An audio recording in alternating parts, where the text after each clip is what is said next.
not having that. Neek.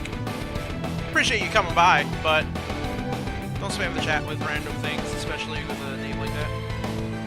Thank you very much. You should click the follow before you leave. Because you seem like the kind who's going to leave because I timed you out for Thank you very much, sir. You're a gentleman and a scholar. Thank you very much. Anyways, hello everybody. Welcome to another awesome stream, another awesome Dungeons & Decisions stream.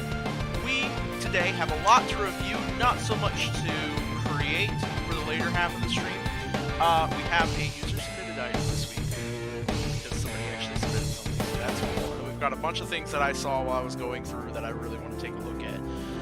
Some of them are kind of just silly, but it's going to be fun. It's going to be fun. How's everybody doing today? How you doing, Celestia? I just realized that this stupid thing likes to just inherently go to, like, chat and, like, gagging from the horrid things I saw.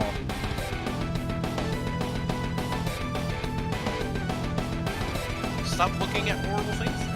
I've seen the types of pictures you like to look at.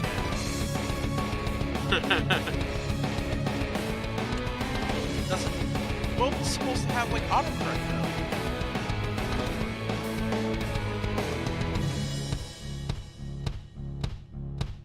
Hey, you do that. You get on your computer.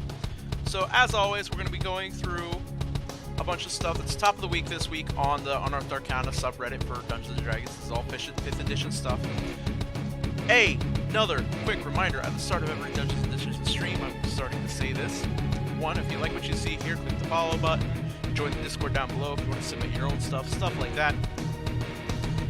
But most importantly, remember that this is an opinion review. It's a subjective viewpoint of how I consider something good or bad in different ways. It's not like a numbers review of exactly how detailed breakdown, how powerful or weak something is. It is my personal opinion, and does not actually mean something is good or bad inherently, as I believe that Dungeons & Dragons in general is a very creative medium, and you can't really take a look at something. Can you reverse Circle of Spores? Circle of Spores, I believe, unless it's a homebrew item, meaning it's not in the Unearthed Arcana or anything like that, it's not something that I'll review, because that's particularly... Yeah, that's their stuff. They're dealing with that. I particularly want to review homebrew stuff made by not Wizards of the Coast, or not particularly, like, people who are already third-party famous, selling their stuff and making money and a living off of the content that they make. So I kind of want to review smaller stuff, sillier stuff, things that people have put together in their own free time and their own spare time. So it's more. That's why I call it a homebrew. It is independent creators type stuff. Yeah, I'm not reviewing it. So that's shit. I'm not reviewing Wizards' own playtest material. It's in playtesting. Only homebrew, only true homebrew from true fans of the series. People who enjoy the content and make their own. So, we're going to start off today with the Philosopher's Tonic. This was submitted by Prof, who's not here right now. But he comes around all the time, so I expect to probably see him out here unless he's busy doing something at some point. We have the Prof's Philosopher's Tonic. I don't know if this is something he made himself, but he submitted it. He said it was really interesting. It's like a consumable artifact. So we're going to see how this plays out. I have a massive pack of A&W Root Beer. This is not sponsored. Although, A&W Root Beer, if you want to sponsor me. Yeah, right. Anyways. Philosopher's Tonic is an artifact potion. For eons, mortals have dreamed of eternal life. Some are weary of the consequences, while others naively think it's the greatest thing one could achieve. The wizards and bards did their research, the clerics have praised their deities, the warlocks begged their patrons. Nobody knows when exactly it happened, or who figured it out first. The item has appeared only a couple of times in the entire recorded history, with different names based on the cultures that discovered it. Ambrosia potion, divine ale, elixir of eternal youth, There's so many names, more than the number of these potions in all history.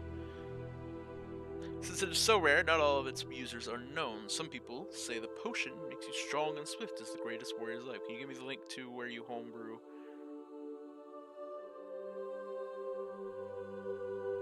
The homebrew that I review? The homebrew that I review is on the Unearthed Arcana subreddit, so hold on.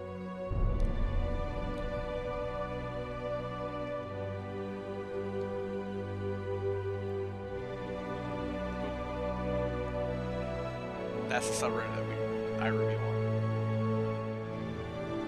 No, there's nothing to make a PDF. If you go to the GM binder, which is what I use for my Dungeons and Decisions stuff, they can probably do stuff. You could probably make stuff on there. It's a little bit complicated, so you have to figure it out, but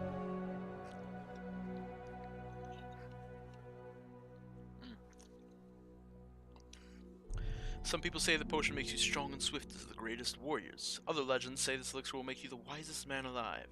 Then there are people who say that maybe those who have drunk this liquid walk the world to this day. Philosophers of the Ashington have agreed on one fact about this artifact. It is impossible to reproduce without having experienced it first, and thus must come from some source other than just research. Some think that it could have been gods who gifted this, and others think that this source can be found on other planes of existence. The majority thinks that whatever source there was is now gone, for it must be too much power for mere mortals to wield. It takes one philosopher's tonic to start a war. Humanity desires the perfection and immortality. They are very afraid of death and would do anything to avoid it, even if it costs them their life. Their short-sightedness prevents them from seeing irony in such mentality, but who can blame them when such an item is... Well, first off, grammar up here is not the greatest. There are some awkward moments in there, but that's not a big issue. I got the general gist. It's a rare item. It's super, super powerful, and people go to war and die over it. So, Philosopher's Tonic has the following random properties: one minor beneficial property, one major beneficial property, one minor detrimental, one major detrimental. Thanks. That's real helpful. I suppose you're supposed to roll randomly on a table. Furthermore, you have to re-roll any of the random properties that affect your ability skills in any way. Longevity. Once you consume the Philosopher's Tonic, you no longer need food or water and are immune to all diseases and poisons. Additionally, you stop aging and can't die of old age. You are immune to any effect that would age you. Furthermore, you no longer need to sleep and can't be forced to sleep by any means. To gain the benefits of a long rest, you can spend all 8 hours doing light activity. Incredible prowess. After consuming the Philosopher's Tonic, all of your scores that were 20 or lower are increased to the score of 21. Ability scores that were 19 or higher are not affected by this trait. Innate magic. You gain the Prestidigitation cantrip if you didn't know it already. Moreover, choose 3 of the following spells: Alter Self, Arcane Eye, Detect Magic, Identify, Invisibility, Jump, Mage Armor, Silent Image. You can cast the spells you choose at will without requiring any material components. Jesus Christ. Tongues. You can read all writing and understand all spoken language. Additionally, any creature that can understand a language can understand what you say. You can cast Speak with Animals and Speak with Dead at will, without expending a spell slot.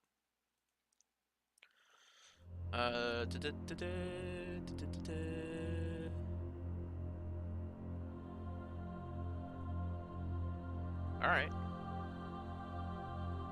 So then you have to roll for one minor beneficial, one major beneficial property. I assume that there's a specific chart you need to roll on. Do you always get shit trolls, by the way? Everyone gets shit trolls. So one of the biggest aspects of streaming is that there are trolls. Period. Trolls just show up. They happen. They pop by. And it seems to be more obvious when you're like a small streamer, because like you just saw, they pop in, and of the like up to like 10 or so people in chat, they're one of the few, and they're the most vocal, and they just start spamming all their whatever it is. But as you saw with what I did with Neek, timeout. I'm not gonna deal with it. You can go bye-bye. But you know, you should follow me while you're here. The thing to remember about trolls is that while they're trying to be trolly because they think it's funny, they think what they're doing is funny, they think it's amusing or interesting, and that they're offensive not because they're trying to be rude or cringy, but more just because they're trying to be funny and get attention. So he got my attention. He got muted, he got timed out, and I told him not to do that again. And he might as well get out if he's going to, but he should go ahead and follow me while he does. And if he'd come in and he'd done that again, I'd have banned his ass. Plain and simple. Because, like you said, it's not appropriate. I understand they're trying to be funny, and I can appreciate that. But there's much better ways to be funny, and much better ways, especially with a small streamer, to get like a more consistent like attention from somebody. Like just like you, it's like there are some things that you do that are weird to me or that bother me, but I don't mind because generally you're a good guy. You seem like you enjoy talking about the topic, and you do talk about the topic, and you engage on what's happening and not just like constantly trying to make shitty jokes and crap like that. So I like you for that. And that's why you get attention. You get to talk. You get to sit there and you get to enjoy and interact with people. It's because you are following the topic and talking about the topic instead of just talking about what you want to talk about. You allow me to stay on topic during the stream. Usually. Anyways, I really like this item.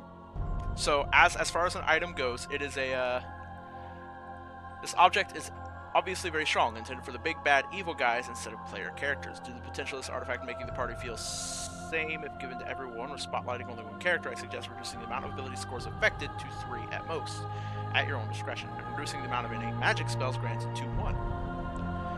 In order to make another Philosopher's Tonic, you need to spend 24 hours a day for 7 months using the alchemist supplies to mix the following special ingredients. Each of the 4 basic elements in their purest form that come from the elemental planes, the soul of a mortal being sacrificed, and a diamond worth 21,000 gold pieces, a beholder's tears, and the body of a phoenix, the ashes of a phoenix, I should probably just say there.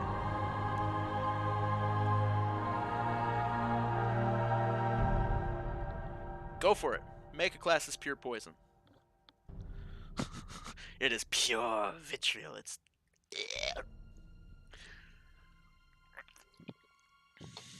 Alright. But as far as this item goes, like they say here, this is obviously like a really strong artifact. This is meant to be something you give to a player at the end of the campaign. Or you do what I'm intending to do, having read it, and dilute it and turn it into a drug. So I'm intending to create a diluted version, which it won't give them the longevity.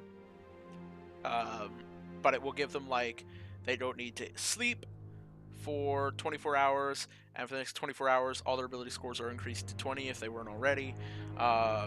And they get to choose, and they get Prestidigitation and a spell of their choice, of one of those spells of their choice. And it's just going to be like a really expensive drug.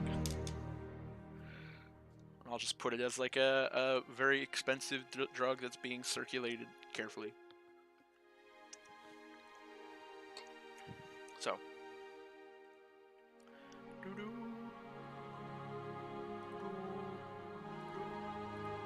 Moving on, we're going to jump into Dandy Dan's Dapper Duds. This was submitted to the Unearthed Arcana by the user Call Me Partario, who also submitted the next item we'll be looking at, which is the Wild Joker. But for right now, we're going to be reading his Dandy Dan's Dapper Duds. And if this is what I think it is, it's not like a rather unique thing, but we'll see how he handles it. This enchanted set of garments includes slacks, a jacket, a shirt, a vest, and a tie with a matching pocket square. While not wearing the clothes, you can speak the command word and the garments will mend and clean themselves as they were casting the mending and prestidigitation cantrips upon themselves. The process takes 1 hour, during which the clothes cannot be worn. When complete, the garments neatly press, fold, or hang themselves. Once per week, you can speak the clothing's command word to alter the garment's appearance, fabric choice, or other details, For example, adding a frilled cuff to the shirt, changing the jacket from single to double-breasted, or the tie from a paisley cotton to a solid silk. Alright. So like I said, it's not a unique concept to have a pair of clothes that keeps itself repaired and keeps itself in perfect condition. But having it set up as something that it's like they animate, they take care of themselves, and then they hang themselves up. That's kind of cool. I like that. It's a interesting interpretation. This art is a little bit weird. I don't know why, but this art style is just fucking with my brain. I think the fingers are way too long for starters. But we're not here to judge the art because the art's not his. The illustration is by H. Jojo. That's a cool little item. I like it. Alright, moving on. We have the Wild Joker, also by Partario. A wondrous item. Major, very rare, requires attunement. Prerequisite proficiency in a card-based gaming set. This enchanted Joker card has 2 charges and gains 1 charge daily at dawn. Hey, how you doing, Geo? As an action, you can create or refill a deck of 54 playing cards, an ace through king of clubs, hearts, diamonds, and spades, and 2 jokers. The deck lasts for 1 hour. You can shuffle the remaining cards as a bonus action. While holding the deck, you gain the following benefits. You know the Sword Burst cantrip. Dexterity is your spellcasting ability for the spell. How are you? I'm doing good. Geo's been around a few times. I don't think you guys have been in the chat at the same time, but... Actually, I think you have once. Clubs, hearts, diamonds, and spades, and 2 jokers. The deck lasts for 1 hour. You can shuffle the remaining cards as a bonus action. While holding the deck, you gain the following benefits. Oh, I've already read all that. Brain. You have an advantage on checks made to play cards while playing with this deck. This feature only works when the deck is full. While holding the deck in one hand, you can draw the top card off the deck with the other, making a ranged attack 30 to 60 feet. If you hit, the card deals damage according to the value and of a type according to suit. Face cards deal 10 damage, with an additional effect as listed in the following table. So clubs deal fire, hearts deal cold. The heart is cold as the heart. My heart is so cold, baby. Come warm it by the fire of my heart, baby. I don't know what I'm singing. See, I would think diamond would be cold. Heart would be like fire. Club would be bludgeoning. Spade would be slashing. I don't know. Jack, the target has a disadvantage on the first attack it makes until the end of its next turn. If it is concentrating on a spell. I don't know why I was reading that like that. It makes its concentration saving throw at disadvantage. Target takes an additional 1d8 radiant damage from the queen. The target must succeed on a DC 14 strength saving throw or be knocked prone with the king. And the Joker, the card deals 2d8 plus 10 psychic damage. Oh, lordy. The dual monsters deck? Yeah, that's not this.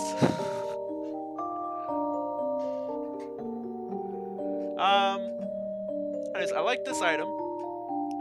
It's a little bit of a, like I don't feel like it's something that a player would use all that often. If you know what I mean?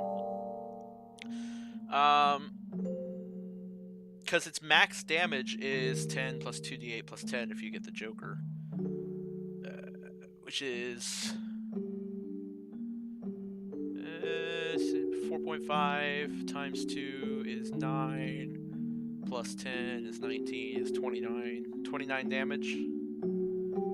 Which is good, but at the same time, the other problem with this is that you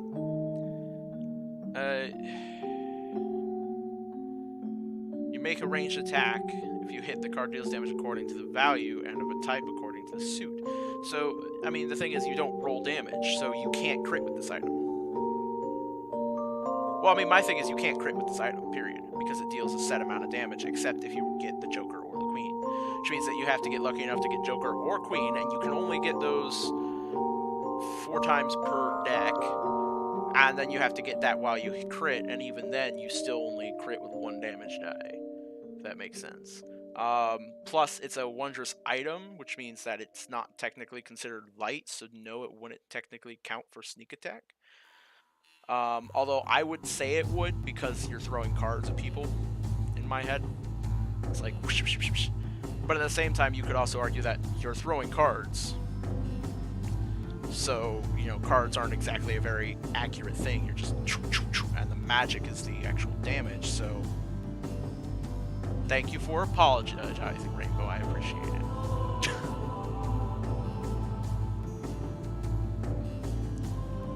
I don't know. That's why I say it's an interesting. It's a cool concept. Yeah, if it counted for sneak attack, it would be a lot better. It's a cool concept, and I really like the implementation of using the suit and stuff to determine the type of damage. But what you should probably do is say it rolls one dice of the size of the. Yeah, it rolls one dice of the size of the sides of the die, or of the size of the. You roll a single dice whose size is equal to the value of the card, and that face cards are a D10. Why is that a dumb idea, Geo? Oh, tell me you. Oh, magnificence. It gives it a dice roll. Thank you very much, sir. Hey, thank you for the follow, Rainbow. Should use these to kill someone while playing poker.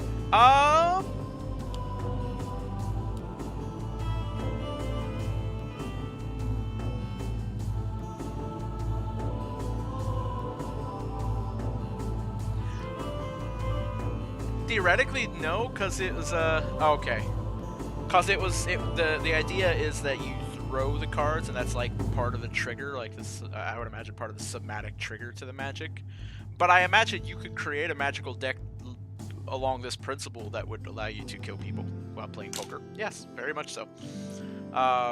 Yeah, a lot of people love to throw cards, which is why I like seeing things like this. There's a player in my current group who wants to build like a card thrower with like a what's it called? Like a homebrew subclass of some kind. So throw it as part of the deal. I think that'd be a little bit obvious though, as you're like, hit you in the face. Why'd you do that? And that hurt. What the fuck is in these cards?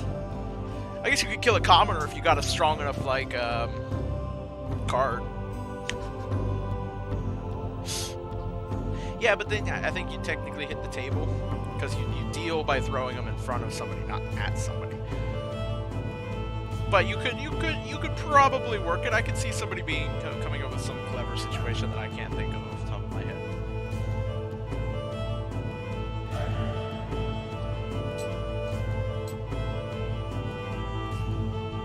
Class? What class? We're not talking about classes. We're talking about items.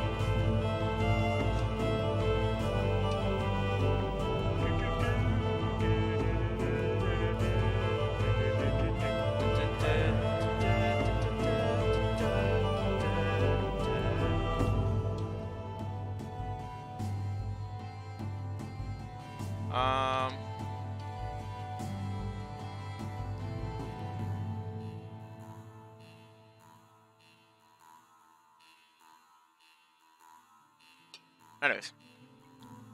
Cool item. Dual monster cards. Oh, God. I summon MILF 2000. Dual monster. Anyways, moving on, we're going to look at this werecat monster. Boop. Medium monstrosity shape changer.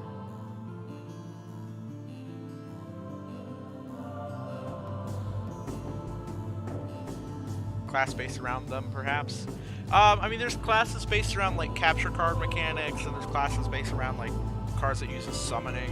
I think most of them are back in like 3.5 of Pathfinder. I don't know that any have been converted over to 5th edition yet, but they definitely exist. So.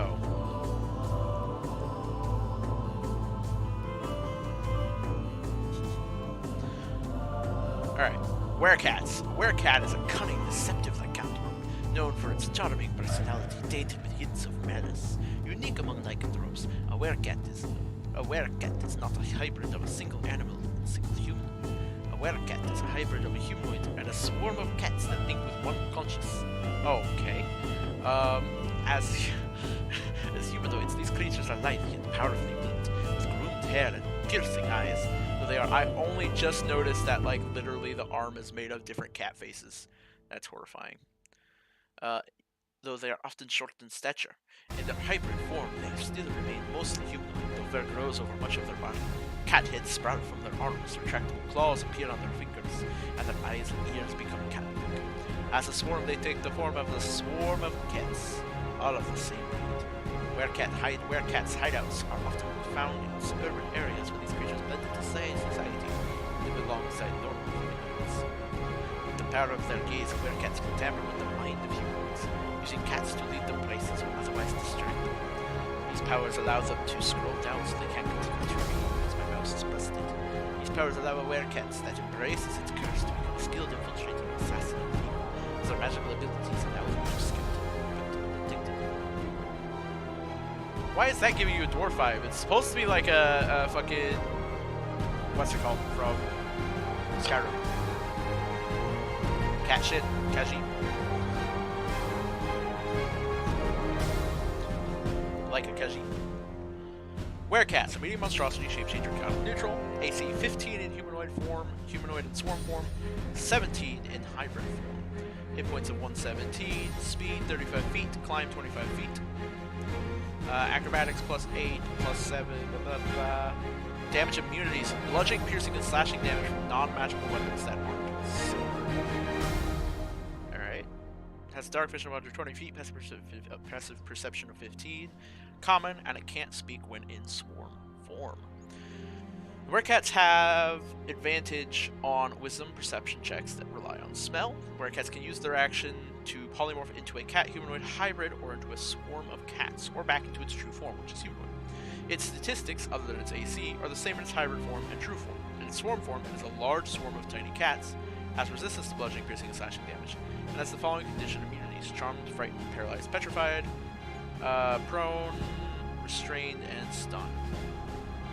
Any equipment it is wearing or carrying isn't transformed, it relates to its true form and dies. Swarm form only. Swarm can occupy another creature's space, and vice versa, and the swarm can move through any opening large enough for a tiny cat. The swarm can't regain hit points or regain temporary hit points. In humanoid form, the werecat makes 3 scimitar attacks. In hybrid form, it can attack as a humanoid, make 3 claw attacks, or make 2 claw attacks and bite attack.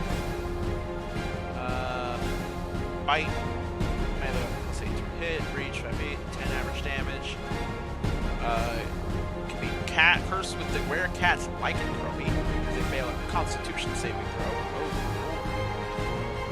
Claws, 12 average damage, plus 8 to hit. Flurry of claws, swarm form only.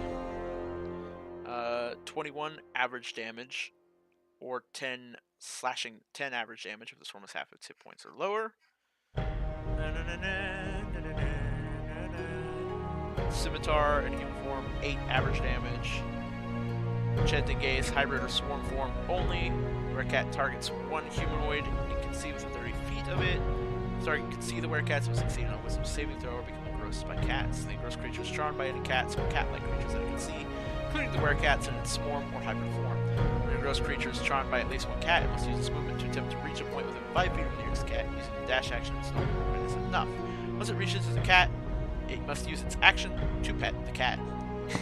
Each time a cat or cat's ally does anything harmful to the engrossed creature, including the leading it into a harmful situation, it can repeat the saving throw, ending the effect on itself on a success. Otherwise, the effect lasts for 1 hour or until the werecat dies, it's on a different plane of existence from the target, or ends the effect as a bonus action. If the target's saving throw is successful, the target is immune for the next 24 hours. A release cat, hybrid or swarm form. Werecat releases a single cat from its swarm or body, or returns a release cat within 5 feet of it to its body. Release cat is placed in an unoccupied space within 5 feet of the werecats and has the statistics of a cat. As long as the werecats and the cat are on the same plane of existence, they can communicate telepathically, and the werecats can use a bonus action to perceive through the cat's senses until the start of its next turn, becoming blind and deaf to its own surroundings. While perceiving in this way, the werecats can take the enchanted gaze action as if it were in the cat's space. Release cat dies after 24 hours outside the werecat's body, so werecats can have 3 cats released at once.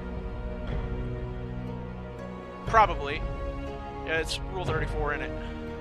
If you can think of it, there's porn of it. I mean, look at her. That's a porn face right there. And all those super hot cat faces.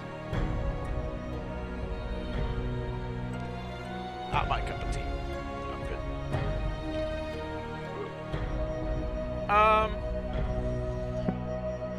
I would check the CR of this creature to see if it was right.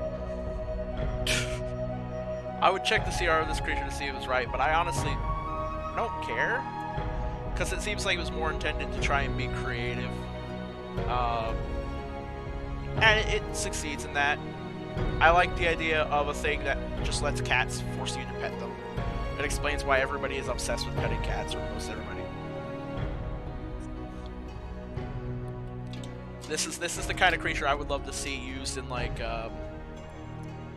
in a Critical Role, because Fjord is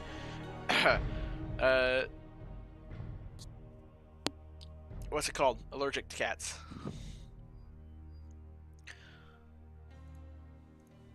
It just seems silly. Seems like something that could create a silly situation. Overall, it seems very creative. I like it. I would never use it, but you know, they did what they were coming out to do.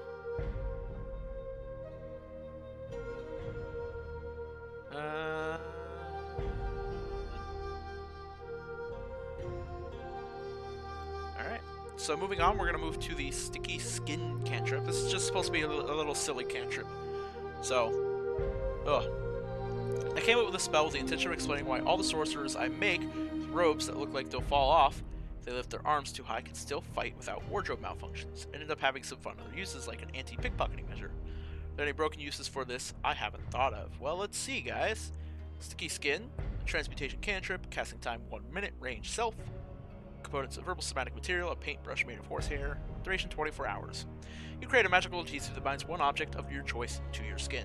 The object must be light enough for you to easily carry, stay stuck to you until you end this effect as an action, or can be removed from you with a successful strength check against your spell save DC. If you cast the spell on the same object in the same part of your body for 30 days consecutively, you will be able to adhere that object to that place as an action at will.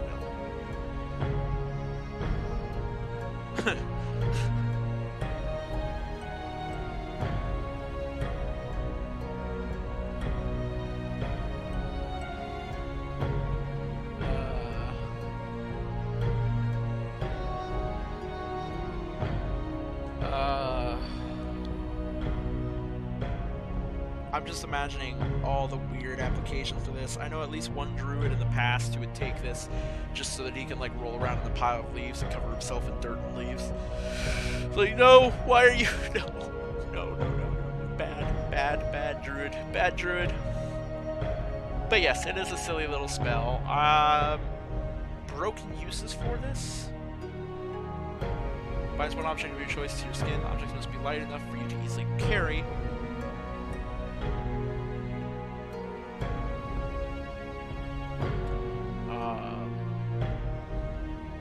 No bad dragons here.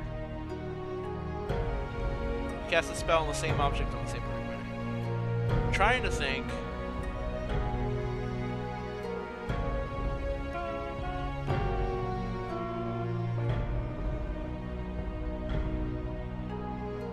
I could see you using this to create like it wouldn't really be a broken use, but you could create like sword hands.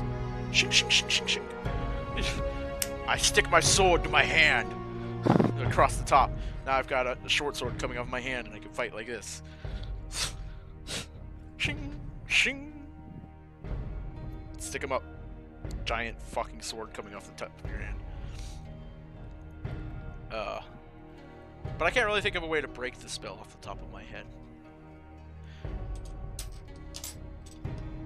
Takes a minute to cast, so you can't really just do it in the middle of combat, so you can't like reach out, grab somebody else's weapon, cast it on that, and then run away.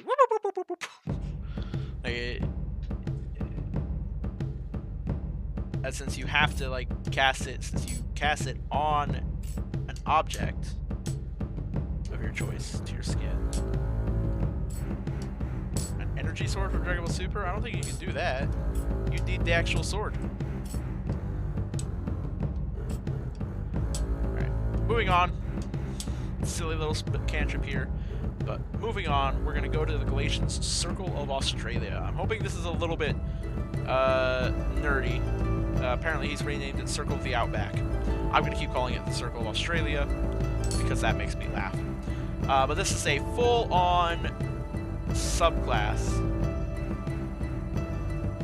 Look at all this for the Druid. So you were talking about reviewing the Druid Circle of the Spores? Well, I'm reviewing the Circle of the Outback, which is a homebrew subclass for the Druid. Australian Druid. This was supposed to be an Australian accent, but it's not. So I apologize for whatever shitty accent this is. This was supposed to be a quick little fun thing that I made due to a joke made on Reddit. Now I am making it into something a little more robust and that I hope would be fun for people to play. This homebrew will include a subclass for druids called the Circle of the Outback, along with some stat looks for thematically appropriate creatures that would be useful / amusing for such a druid to know. I hope you enjoy. Circle of the Outback. Guys, be nice. Australia, a faraway land full of the most deadly creatures the material plane has to offer. Surrounded by shark infested waters, few sources of water in this sun-blessed landscape is filled with ferocious giant crocodiles. It gets so little rain that its population has to import all plants fully grown and then just sit around watching them die. Druids of the Circle of the Outback thrive in this hellish landscape. These druids are equally at home in the deserts and Australia's center as they are in the dangerous waters surrounding it. As a member of this circle, you have learned to navigate as many dangers while you harness the primal forces of fire and flood that dominate its landscape. Circle of the Outback features: second level you gain Aussie slang, circle spells, spider cooey. Aussie slang. You know Aussie slang, the strange language of Australians. Aussie slang is a confusing mix of dialect, jargon, and sarcastic humor that is practically impossible for non-Australians to understand. Oi, mate. As Rainbow just said. Oi, mate. You fucking won't. Creature must make a DC 15 intelligence check to understand Aussie slang. Spell comprehend languages only provides advantage on this check, as the literal meaning and the actual meaning of Aussie slang are very different to each other. Circle spells. Your mystical connection to the Australian landscape grants you access to certain spells. Beginning at 2nd level, you learn the Control Flames and Poison Spray cantrips. At 3rd, 5th, 7th, and 9th level, you gain access to the spells list for that level in the Circle of the Outback spells table. Once you gain access to a circle spell, you always have it prepared, and it doesn't count against the number of spells you can prepare each day. If you gain access to a spell that doesn't appear on the Druid spell list, and your music stops playing, you go Alt-Tab over it to tell it that yes, you are still listening and watching. Fuck you, YouTube, for implementing that system. We want it on Netflix because Netflix is about watching TV shows. You are about listening to shit. Stop trying to be Netflix, YouTube. Circle of the Outback spells: Heat Metal, Protection from Poison, Create Food and Water, Tidal Wave. Tidal Wave! Giant Insect, Wall of Fire, Flame Strike, Insect Plague.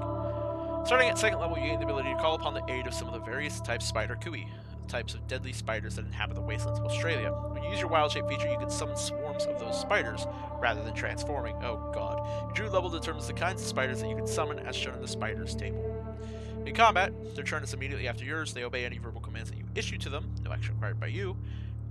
If you don't issue any commands to them, they defend themselves and you from hostile creatures, but otherwise take no actions.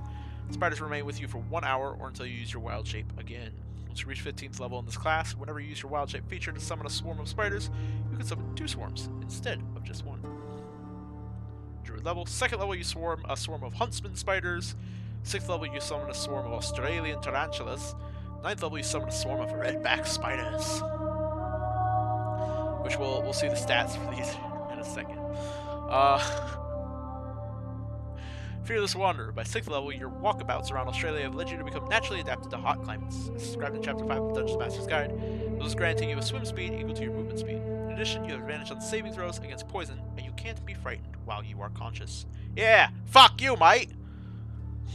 Fiendish Arachnid. At 10th level, you can expend 2 uses of Wild Shape at the same time to summon a giant funnel web spider.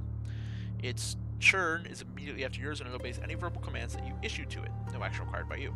If you don't issue any commands to it, it will defend itself and you from hostile creatures, but otherwise take no actions. The spider will remain with you until you complete a short or long rest, or until you use your Wild Shape again. I mean, it fits the theme. So this is the first one that I've actually had like a problem with. It fits the theme, but at the same time, you've basically just stolen a portion from Spider Cooey and made it into its own thing. So I'm hoping that the giant funnel web spider is significantly more powerful than a swarm. But Crocodile Hunter. Beginning at 14th level, you can use your action to transform into a crocodile humanoid hybrid. This lasts for 10 minutes. You can speak, use equipment, and wear armor in this form. What? You revert to your normal form earlier by using an action on your turn. You become a were-croc. You automatically revert to your normal form if you fall unconscious, drop to 0 hit points, or die. While you're transformed, you gain the following features. Untamed Might. Your strength score changes to 21 unless it was already higher. You also have advantage on strength checks and strength saving throws. And Hunter's Hide, you gain temporary hit points equal to twice your druid level. Also, while you're not wearing heavy armor, you gain a +1 bonus to your AC. Natural Ferocity, you can attack twice instead of once whenever you take the attack action on your turn. Bite. Your Fanged Maw is a natural weapon, which you can use to make unarmed strikes. If you hit with it, you deal piercing damage equal to 1d10 plus your strength modifier, instead of bludgeoning damage normal for an unarmed strike. Predator's Maw. Whenever you take the attack action, you can make one attack with your bite as a bonus action. Hunter's Attire, your clothing changes to a tan color, and you materialize a pair of khaki shorts on yourself. Oh god, a werecock. Where?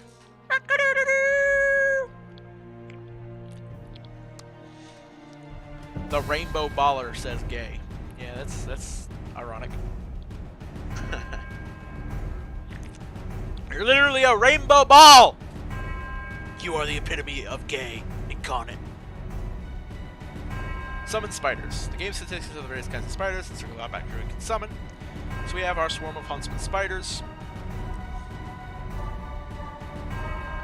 The swarm can occupy another creature's space. Spider can climb surfaces. Each creature in the swarm space must make a DC 10 Constitution throw or take 44 poison damage, or 5 if it's got half health. If it succeeds on a saving throw, it takes half damage, suffers no other effects. Oh, cool. So it's like a continuous cantrip. That's actually really fucking powerful. Okay, so first off, no you. Second off, the bite and attack. I mean, you have to be aware that this is going to deal on average 5 damage a turn. Period. Because you have given them a spell-like effect. You turn them into a spell. And your druid still gets to do stuff while they're out. So that is very dangerous to do. This is one of the big things that I learned not to do with monsters really early on. Or not even really early on, it's just something that I didn't do until way down the line and learned was a bad thing to do. Better idea would be to bump up their saving throw. Give them a higher whiz, give them like a 14 whiz, bump up their saving throw to a DC 12 Constitution, and maybe bump up their average damage to make up for the fact that you know they're not going to be hitting every turn. But otherwise, having that deal half damage is bad. It's bad. It just is. Swarm of Australian tarantulas.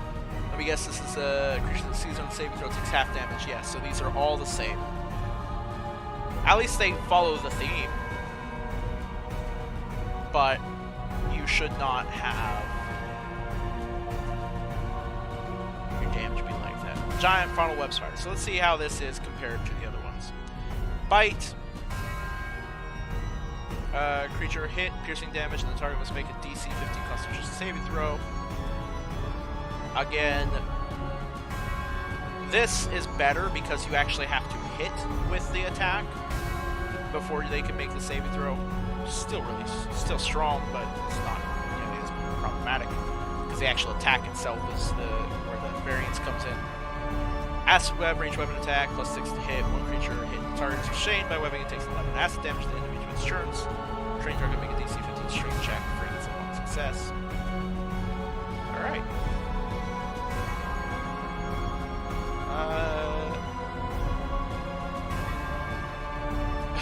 Denizens of the lower plains scoured the more realms, something most of their armies. Upon reaching Australia, they discovered three things. First, that this land reminded them very much of their home, and second, the funnel web spider.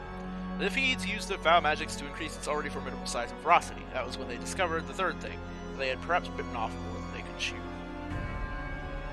Large feet, usually. Aussie creatures. Here are some examples of various different creatures that populate Australia that this druid would be familiar with. Cane toad, a dingo. Dingo ate my baby! A drop bear. Oh god, not the drop bear! Drop bears do not suffer damage from falls of up to 30 feet. If a drop bear falls more than 30 feet, it suffers damage from the fall as normal, but it does not land prone. Without attacks, the drop bear is indistinguishable from a normal koala. The drop bear moves at least 20 feet straight toward a creature, including straight down from above, and then hits with a claw attack on the same turn. The target must succeed on a DC 14 strength saving throw or be knocked prone. If the target is prone, the drop bear can make one bite attack against it as a bonus action.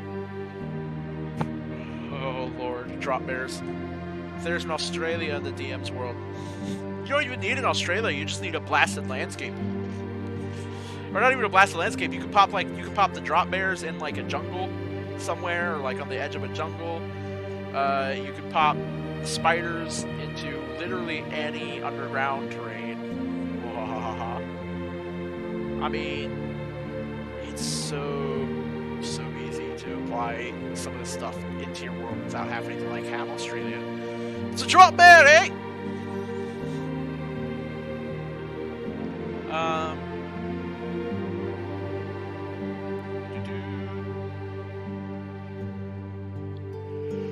We have the echidna.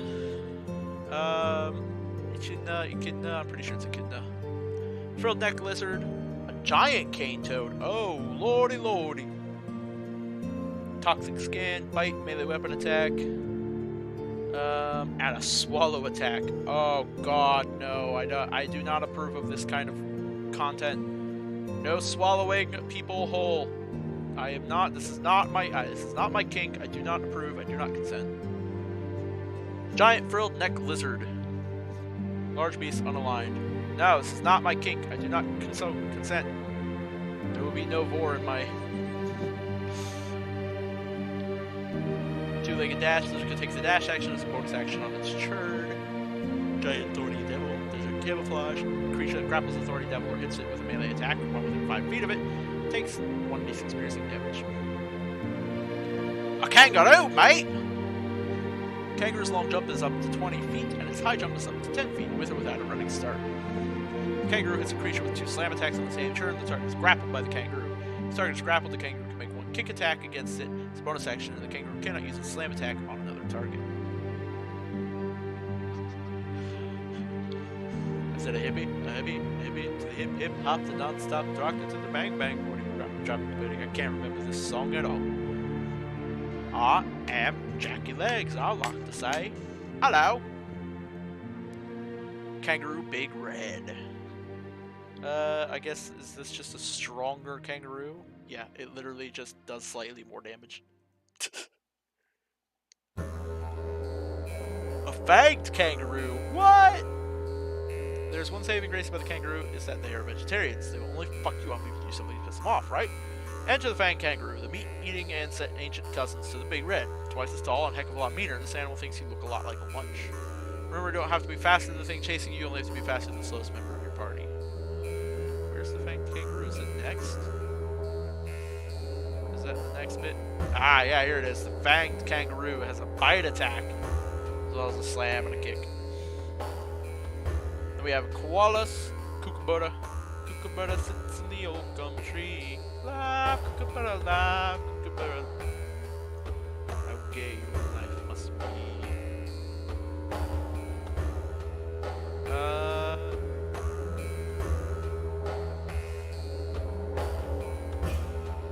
Marsupial lion? Oh my lord, look at all these creatures that you have. I can't mentally prepare myself to go through all these creatures.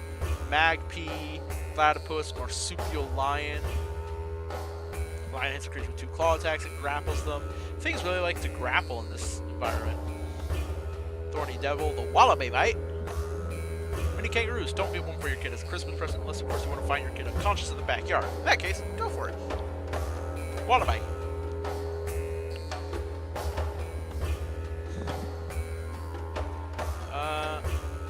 wombats. If you have one of these creatures described to you, or you have only seen an artist's picture of one, you can be forgiven for thinking that these creatures are cute. Wombats are actually mean, angry little balls of muscle and hate. They will charge into you, knock you on your ass before going to town on your software building with their fangs and claws. One scholar reported receiving a bite 1 inch deep into the flesh of his leg through a rubber boot, trousers, and thick socks. I've never actually seen what a wombat looks like. I just know about them. Cute. And I'm sorry, mate. Don't matter if they're like really like vicious and cruel. It doesn't change whether or not they're cute. They're still fucking adorable. Even if they're evil little monsters that will murder you. I thought, aww. Poor wombat.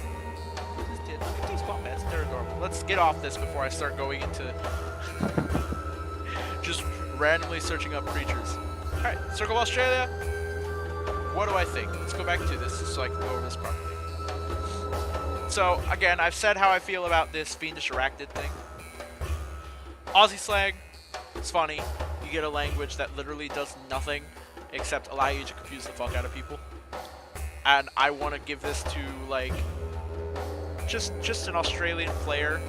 I don't have any right now, but it's just like, if I had an Australian player, I'd be like, hey mate, you should take this as your, there you go. You can just have this as part of your class. As part of, not even as part of, like, you don't have to take this subclass. You just have to, you just get this language so you can just talk in your, talk Aussie all the time. Just confuse the fuck out of us. It'll be a party and player problem. Circle spells, control flames, and poison spray are both alright cantrips. Heat metal, protection from poison, create food and water, tidal wave, giant insect, wall of fire, flame strike, insect plague. This feels very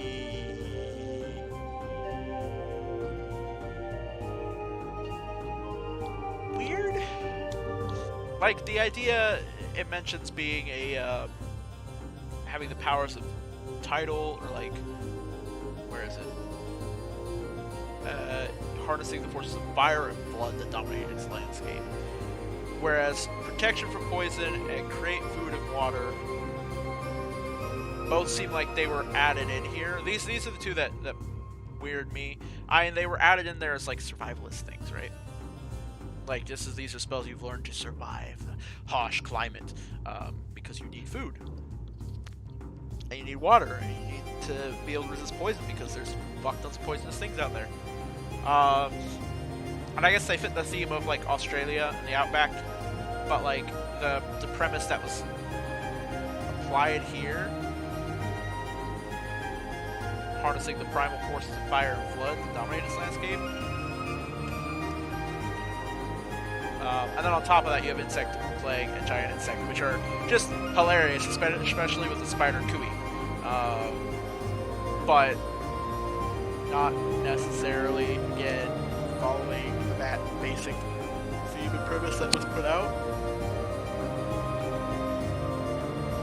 I think it's mostly just my personal opinion here, because you could very easily look at these, and obviously they all fit the theme of like Australia, but the idea of a fire and flood. Should you drop the monk in your multi-class? That's up to you, man. That is entirely up to you.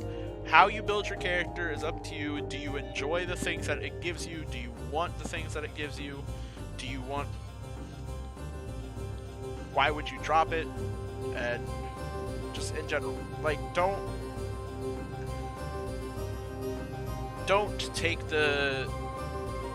If you're enjoying the way you don't enjoy multi-classing, yeah, that's just it. If you enjoy the way it's playing, go for it. But if it's bothering you or you don't like it, drop it. Yeah. I personally, when I play a character, I do not multi-class unless I absolutely have to. I prefer to play solid pure characters and just add in feats or items that allow me to play slightly off base. And it makes me a lot less efficient than I could be, but at the same time, I prefer it that way. Multi-classing is unnecessarily complicated to me, even though it's not really that complicated when I started looking into it and really started trying to understand it. It just, you know,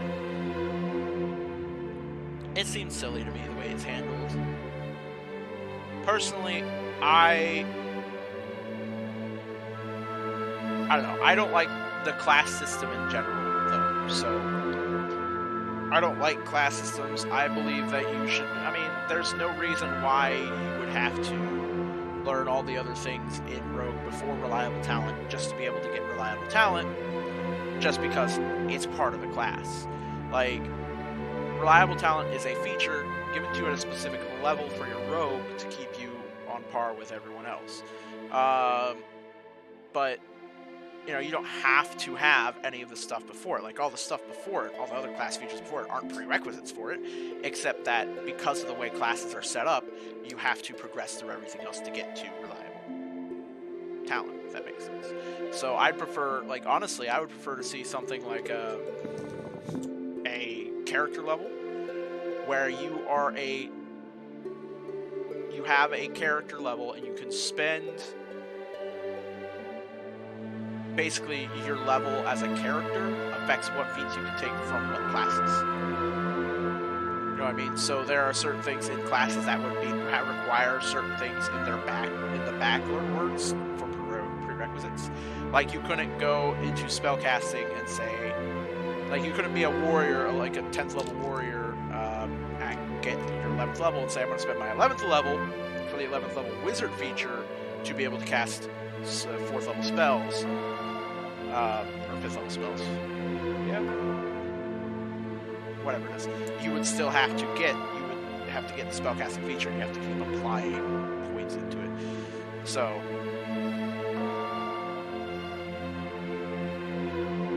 yeah. There you go. That works too.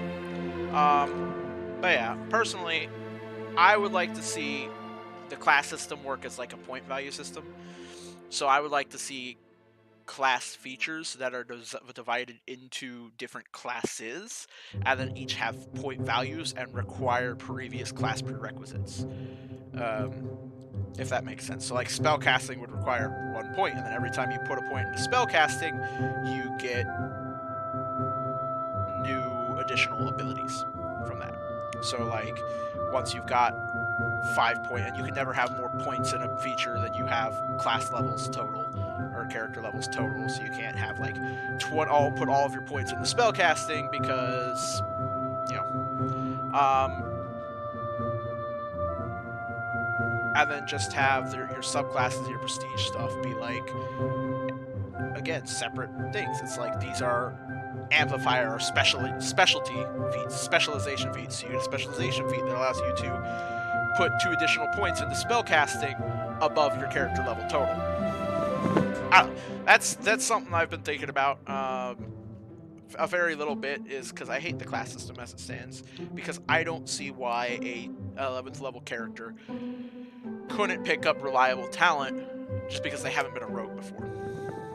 You know, if it fits the way they want their character to play, why not be able to pick up reliable talent? I understand that the part of the reason why you do a class system is because otherwise you get people who are min-maxing the fuck out of everything, and you get a bunch of people creating the same character because it's the most optimal way to make that character. But yeah, basically I'd like to see like a skill tree system. Essentially like a Diablo 2 skill tree system where you pick a character, like, type. Like, I want to pick a martial character, and then it costs them less to pick the martial stuff. And then you get points when you level up that you spend. So,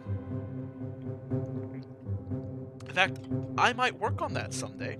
I might work on that on a stream someday. We might start doing that. I might use that as a leveling system instead of... Anyways, moving on. Back to what I was talking about. The Spider Cooey. I really like the Spider Cooey. There's not a lot of premise up here that suggests that there's a lot of spiders. So you might want to put some more into the fluff that suggests spiders are a thing that's involved. Spiders and insects. But Spider Cooey, because we know what Australia is, it's just funny. Again, the spiders are a little bit strong because they don't require an attack roll to do their thing. I would say either give them an attack roll, so make them make a bite attack that does like 1 damage, and then they do their poison, or just don't make the poison deal half damage on a success. Because giving them that effect means they are always dealing damage. So you go and you toss them on somebody and they are always dealing damage. Every single churn they deal, not a lot of damage, but 5 points of damage stacks up fast. It does. And because they're sharing his space, because they're a swarm, so they have to share its space, he has, whatever creature is attacking it has disadvantage on the attack.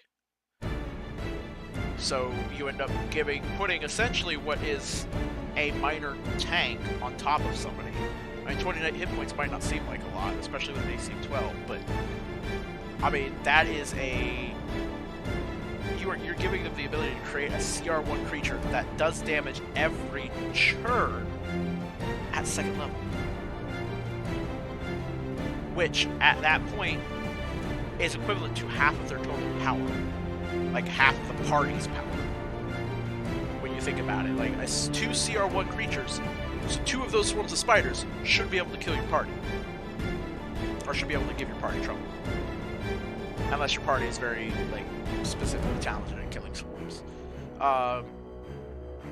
So, when you think about it like that, and you think about the fact that, like, this thing would go up against other wolves or what like that, you know, and it just climbs into their space and 3 turns. Guaranteed that thing is dead in 3 turns because they always deal damage every turn. And it gets even worse with that as you get bigger and bigger. The giant funnel web spider takes that problem away because you have to make the bite attack. So my opinion is bites. Oh my god. This is actually even worse than I thought. So they are a large swarm, which means they take up a 4x4. Or 2x2, rather. 4 squares. And every creature must make a Constitution saving throw that's in that range. So that gets even worse, because that gives you a AoE always hits things. And in that regard, you are to assume, you are to go under the premise and the assumption that these things are attacking constantly. Or attacking 2 creatures per creature. Because when you give a creature an AoE ability in D&D 5th edition calculations, you're supposed to assume that they deal damage constantly. So, for example, let's go with this CR1 swarm of spider huntsmen. I'm gonna pop this open here. We're gonna get our D&D resources, generators and charts, our CR chart. CR1 creature should have 71 to 85 health and 13 AC, so they are significantly below that. They're a 1/8 CR defensive. Damage-wise, they deal an average of 10 damage a turn. Calculator. So they deal an average of 10 damage a turn, plus an additional half damage per turn. 25%, because they deal half damage. So they deal an additional 2.5, rounded up to 13. So they deal 13 damage a turn. Possibly even higher because they're guaranteed that, times 2. So they deal 26 damage a turn, which makes them a CR3 creature, which makes them... It does make them a CR1 creature, but I would still consider them a very strong CR1 creature.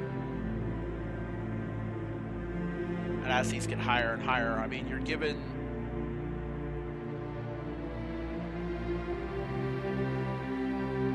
them a very, very powerful creature.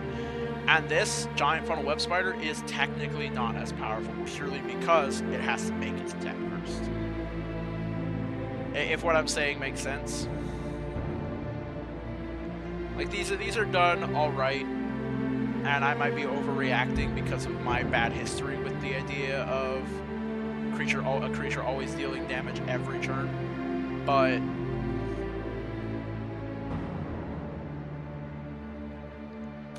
I don't like that effect.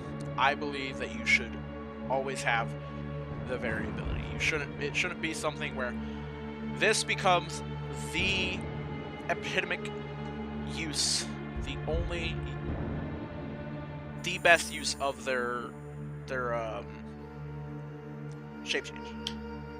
It does. I create a swarm of spiders, and then I go hide it around a corner and keep casting spells. That's the additional thing you have to remember, is that this is stuff that is happening while you're still casting and doing other shit. There's no concentration effect on it because it's a shape change, nothing like that. They just exist for an hour or until they're killed. And he just goes back and then he starts doing his druid shit, which druids already get some pretty nasty spells. The only downside is he can't be another creature, but he's got a large swarm taking attacks against him. So it's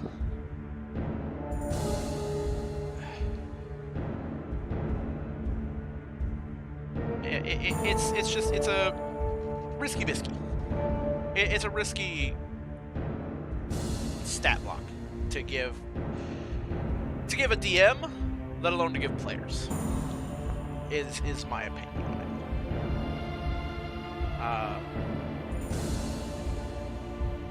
it. Then we have the Crocodile Hunter feature, the Fearless Wanderer feature rather.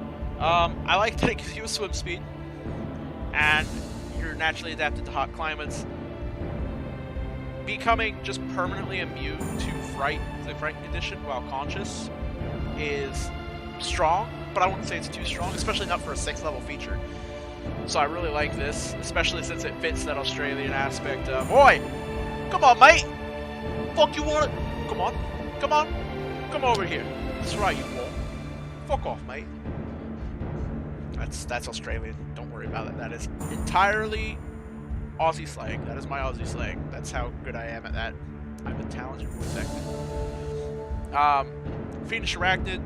Again, I've said how I feel about that. I feel like it is actually less effective to use the Fiendish Arachnid feature, and it feels like they've taken a portion of the Spider Cooey feature and just gone, so about that, we're just going to take this portion off and make it a new feature on its own.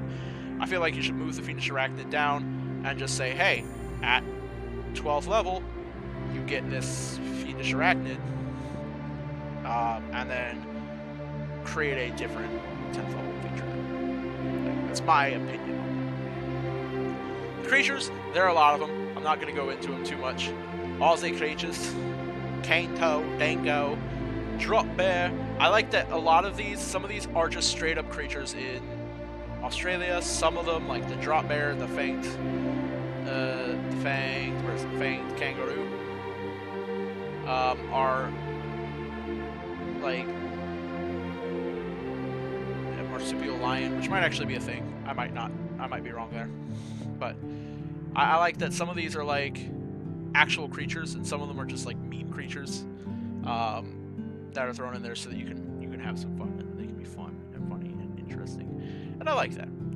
I like the design of a lot of these creatures. I like the use of the grappling, how it forces them into an engagement with a specific creature, and then I like the fact that they're designed to allow you to grapple, but also some of them are designed to just counter grapple. Like, I feel like these were actually, some of them have spikes, a lot of them have bite or slam attacks, and then they're like, you've got some things with toxic skin, which counters bite attacks. It's just, they seem like they were designed to be an ecosystem, if you know what I mean. Like, there are things that some can do. My face is real dark when I'm right here. It's weird. But yeah, it feels really well done. It feels thought out. And I enjoy it. I enjoy it a lot. We're going to go ahead, and I'm actually going to pop open the Unknown Arcana here subreddit, and we're going to see if we can't pick up one more thing to look at today. So we're going to go to the top, so you guys know how I do this. Go to the top, Pass of the Week, and then just kind of like scroll through here Looking for things that seem interesting. So there's the Circle of Australia, the Galaberkin race.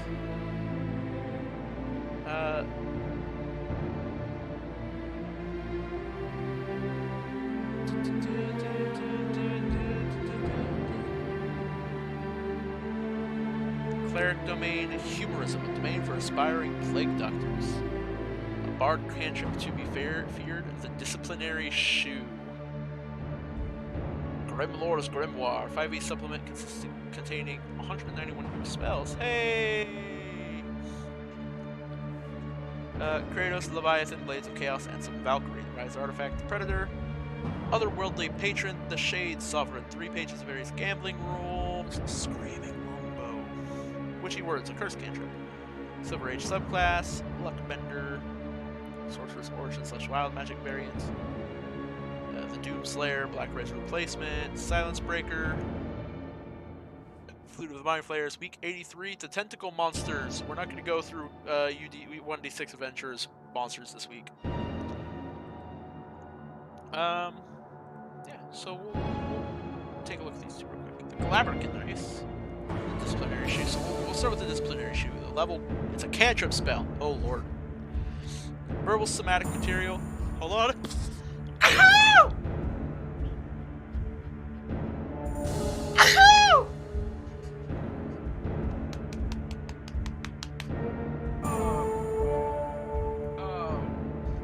Oh, Lord, thank you. Oh, thank you. Oh. I opened my window because my room was getting stuffy and I felt like I was going to start sneezing. It was going to get really crappy. I think the fresh air, like, knocked all this crap around in my head, so now I'm almost worse. I sent you my character sheets in Discord. Can you check my stats are good enough for a monk? I'm sure your stats are fine, man. Like, it's not really something you can fix until you level up some. But I'll check them on the break here in a minute, yeah. So it's a 60-foot, has a 60-foot range. Instant effect. It's an illusion school. It's got a wisdom save. You can wave the sandal strap in the direction of the target and cost them for their wrongdoings, even if they've done none. Should they fail the wisdom save, they cannot justify their actions and are struck by a rapid moving illusory shoe, taking 1d10 psychic damage in the process. Should they succeed on the saving throw, they justify their actions and forego the punishment of the shoe, taking no damage. This cantrip gains an extra shoe at the 5th, 11th, and 17th level.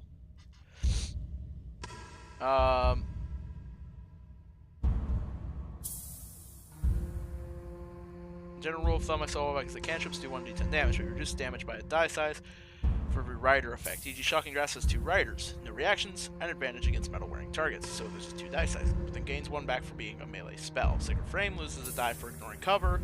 Ray of Frost loses a die for slowing the enemy. The pattern isn't perfect, of course. Frostbite, such as Mockery, lose more than a single die because the rider effect is so huge. I suspect Vicious Mockery lost another die just because the devs weren't above injecting flavor in over and beyond balance. See Fireball / Lightning Bolt, which are as strong as 5th level spells, should be by the TMG.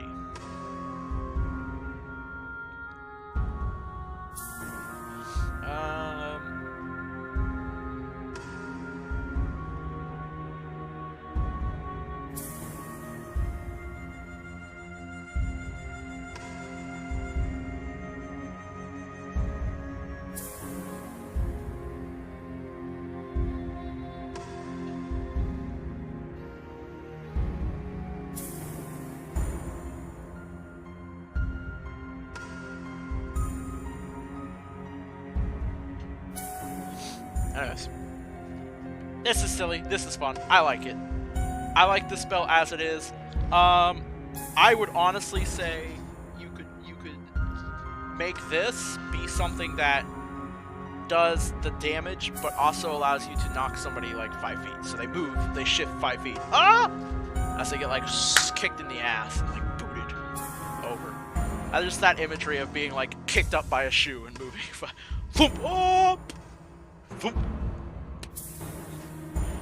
Just makes me laugh. Just that image. Moving on to the Galaberkin race. Apparently, this is Naked Mole Rats. Halt! Proceed no further, or face the wrath of the Queen Mother! Unnamed Labrakan soldier. Naked mole rat creatures who live in large underground colonies in a strict matriarchal hierarchy. Labrakan live in colonies ranging from 20 individuals close to 600, and sometimes even more. Their society is a strict one, with few roles in it. At the top is the Queen, secondly the soldiers, third the workers, and lastly the caretakers. Though there are a few classes in the society, they all share equally in their bounty of food. The Queen of the colony is not born a queen, but has fought her way to the top to become mother of the colony. Only the Queen and a few others are permitted to breed within the colony. Everyone is forced into celibacy. The Queen, and only the Queen, is allowed to breed and bear young. Queens tend to live from 22 to 54 years, as competition can be fierce, and as such, queens are extremely hostile to other females, behaving like queens or producing hormones to becoming queens. The Queen dies, another female rises to take her place, sometimes through a violent struggle with her competitors. Once the Queen is established, hormones rush through her body, Her body grows and expands the space between the vertebrae and her backbone to become longer and ready to bear pups. Kill the Queen. Oh, Lord. Soldiers are the sturdiest and most aggressive of the bunch, raised early on to guard the colony and the Queen, and normally picked to breed with the Queen specifically for their strength. They defend the colony from foreign invaders and other Labrakan not from their colony. Workers tend to do near everything in the colony. Dig tunnels, gather food, dig tunnels. Although they are not the highest in the hierarchy, they are essential for the survival of the colony.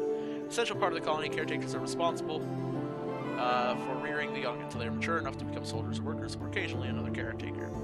Hold the line! Lay down your lives for the Queen Mother! The Labrakan names.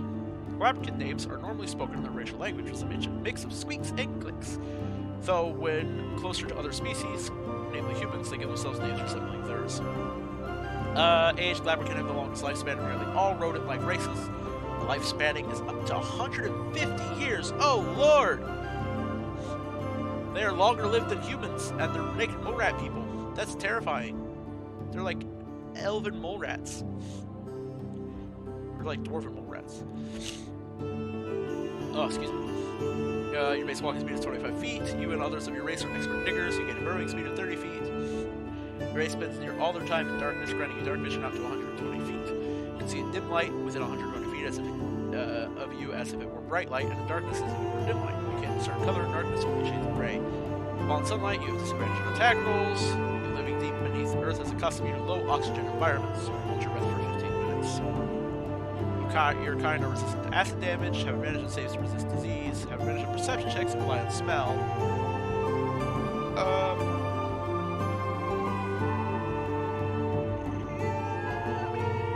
I feel like they've got a lot of stuff here. It's not a lot of like big things, so it's not that big a deal. But for soldiers, their ability score, the strength score increases by 1. Fury of the Small. When you damage a creature with an attack or spell, and the creature size is larger than yours, which are these a small race? Yeah, size is small. The creature size is larger than yours, so you can cause the attack or spell to deal extra damage equal to your level. Once used, you cannot use this trait until you complete a short or long rest. Aggressive, as a bonus action, you can move up to your speed toward an enemy of your choice that you can see or hear. You must end this move closer to the enemy than you started. For Queen and Cave, you gain proficiency in any 2 simple or martial weapons. Your strength and dexterity score increases by 1. Working for your queen by digging through tunnels until you drop. Your endurance rarely falters when you are reduced to 0 hit points but not killed outright. You can drop to 1 hit point instead. Can't use this feature again until you finish a long rest. And an expert passing by others while you work, you can move through the space of any creature that is of a size larger than yours. Which you can already do 2 sizes larger. Just to be clear, this is next to useless, because as the rules stand, if a creature is more than 1 size larger than you, you can move through its space or share space with it. If you move through its space, or if you are in its space and you are smaller, it has disadvantage on attacks against you and you have advantage on attacks against it. And vice versa, so if you're bigger than it, it has advantage on attacks against you while you have disadvantage on attacks against it.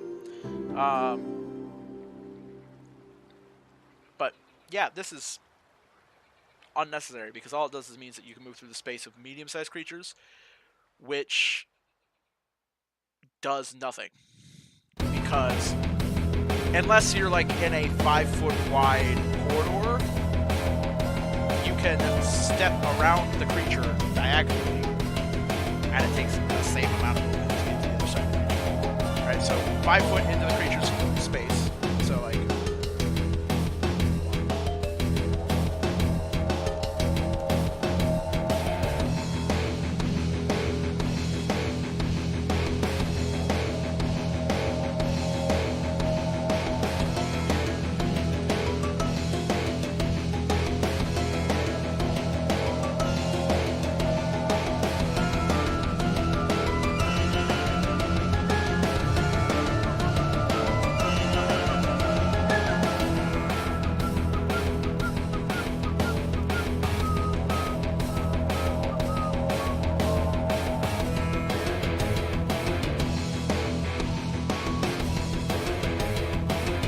Alright. So we've got these two combos.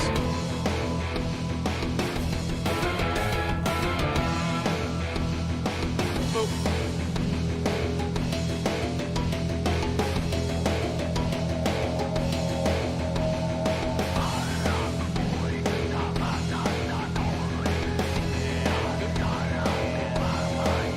There in this hallway. Alright, this commoner is walking down the hallway. This commoner's walking this way, and they bump into each other. How do they get around each other? This one steps here. 5 foot, 10 feet of movement. What this does, it says, oh, you're a small creature, and because you're small, you can move through this square, so you can move 5 feet, 10 feet. It's exactly the same movement. It does nothing. The only time it is useful is when the hallway is like that, to where he has to move through his square to get past. But even then, if this guy is not a hostile creature, they can pass through each other's square. The only reason you can't pass through somebody's square, as long as you end on the other side of it, is because that creature is hostile to you. They stuck. So, the only situation where that is useful is if you're fighting in... I hate this song, but I've just let it go because I'm too lazy to do this feature. The only time that this feature that allows you to pass through creatures tiles that are larger than this one is in a 5 foot wide hall with a hostile medium creature. Yeah, I don't like the Supremo style. So the sort of heavier Supremo style. It's sort of heavy metal type Supremo style. Fancy. So it's like whoever is talking, like harsh talking in the background, actually gives my ears and fucking ears. Like it makes me want to fucking beat something. But because I'm so frustrated about this ability, I'm busy doing something else. So, anyways, moving back to this. So this nimbleness trait, literally useless. Literally does nothing except allow you to, because if the creature is hostile, you can still go around it. As long as there's space, because it doesn't prompt an attack of opportunity until you leave its range.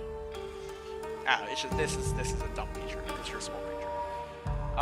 Caretaker traits, ability score increase. Your charisma score increases by 2. Trance, collaborative caretakers are used to staying at least semi-awake, rearing the young, remaining semi-conscious for 4 hours a day instead of sleeping. You gain the same benefit that a human does from 8 hours of sleep. Guiding hand, raising the young is a difficult job, and often they require guidance. You are able to cast a guidance cantrip. Convincing argument. Sometimes the young are tough to convince and persuade, but after some time looking after them, you've gotten the knack for it. You gain proficiency in the persuasion skill. These are cool. These are all kind of cool.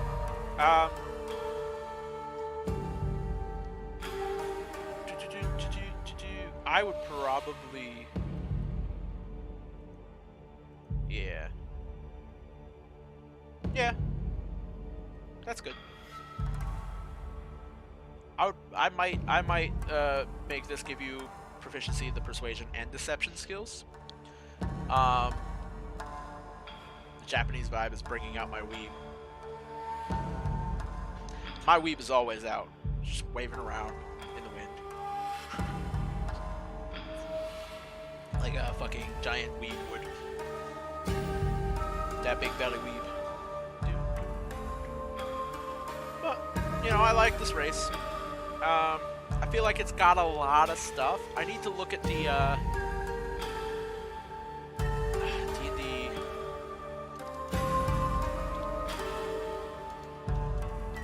Goblin race, because they have Fury and Small as well.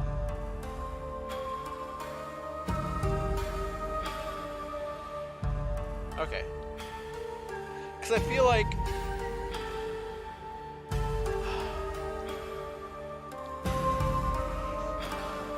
I guess maybe I was misunderstanding something. Oh, see, this is probably what I would have done. I probably would have given the worker class the nimble escape feature, because they're workers, they're not fighters. Their job is to escape and keep working and get a soldier, and have him come back and deal with the threat. So that's probably what I would have done instead of nimbleness. But that's just me. Anyways, I think that is all we're going to look at review-wise for today. I'm going to take a moment here. I'm going to go on break, grab something to eat, and I will be right back. I am going to take a look at your character sheets, Celestia, here in a bit on the break. For those of you who have enjoyed what you've been watching so far, there's a follow button right up there that I would appreciate you hitting. It's free for you, does nothing except tell people that you like my stream and allows you to know when I go live. If you really like it, you want to keep on breath and keep in contact with me, down below we have a Discord server as well. It's still fairly fresh, there's still not many people, I'm not a famous person, so it's a fairly tight-knit group. If you join that Discord, make sure you agree to the rules, as there is you have to read through the rules, and then it explains to you how to agree to them. Once you agree to the rules, you can access the rest of the Discord. Includes like a voice chat for you to watch with other people who are watching and talk about the stream. It includes a place where you can suggest games for me to play on Tuesdays, and you can suggest or put in your own homebrew stuff for me to review on Thursdays during my D&D Dungeons and Decisions stream. Or just submit your own prompts for me to create, as we're going to be going on a break real quick. When we come back, we're going to be doing 2 prompts that I was given this week, which is both based on plants. We're going to be doing these prompts, and I've got some ideas for them so far. I might do like 2 for 1, like do 2 for the monster one or 2 for the spell one, since we only have 2 prompts this week. But thank you guys very much for coming out so far. You guys stay awesome. Have an awesome day. I will be right.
Hello.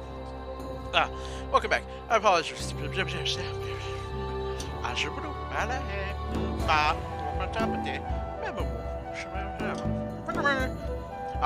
No, I apologize. I had a phone call that I had to take. I popped up like just as I finished eating, so extended my break a little bit longer than I intended it to. But we are back. We're gonna get some home brewing now. So we have 2 prompts today. The first prompt is root life. So the idea of root life is we have to create a spell that changes the laws of nature and plants, that manipulates, creates, or even destroys plants in a unique manner. So, the spell I had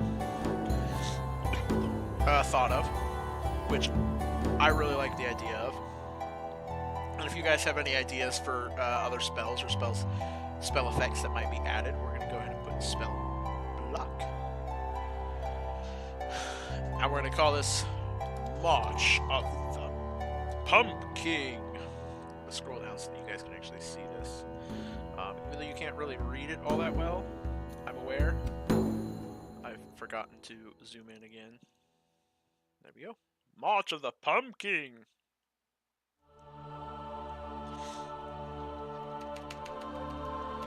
And it is going to be a conjuration.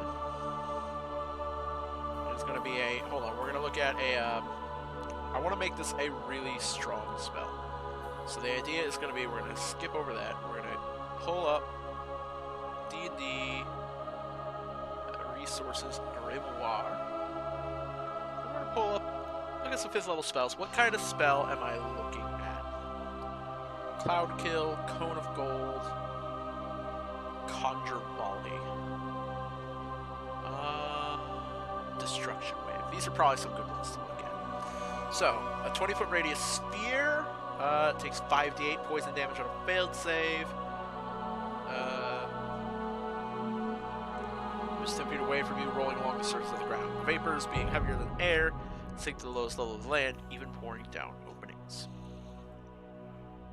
A blast of cold air erupts from your hand. Each creature on a 60-foot cone must make a Constitution saving throw. Creature takes 8d8 cold damage on a failed save, or half as much damage on a successful one. Creature killed by this spell becomes a frozen statue until it thaws.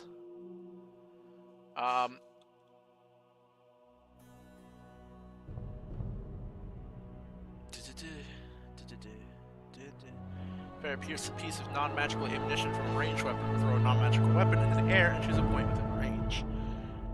Hundreds of duplicates of the ammunition or weapon fall in a volley from above and then disappear. Each creature in a 40-foot radius, 20-foot high cylinder centered on that point must make a saving throw.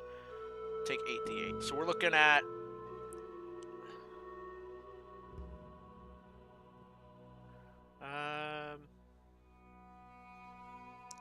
So we're looking at an average here. We've got 10d6 damage. We're looking at an average of 10d6 is 35. 8d8 is...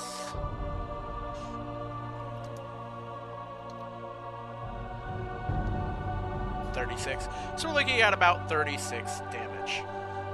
So what I'm looking to do is create a spell in my head.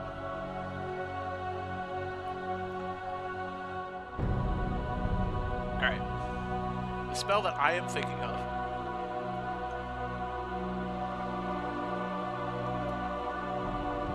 March of the Pumpkin. Spell type is going to be 5th level Conjuration. And it is going to take 1 action to cast, 1 action. Range is going to be... Oh, how do they... This is the other one that I want to look at. Cone of Cold, 5e. I want to look at the phrasing on this. This is the thing that I forgot to look at. What is the range on this? Range, self, 60-foot cone. So we're going to do self, 100-foot line.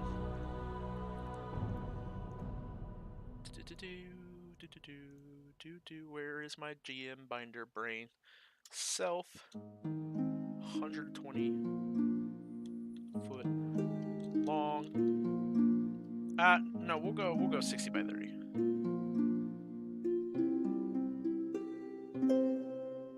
Or I think it should probably be a little bit shorter. So we'll do 45 by 45 long by 15 wide line. Now we're gonna do verbal, somatic material, a handful of pumpkin seeds, and grave dust. Duration 1 minute, or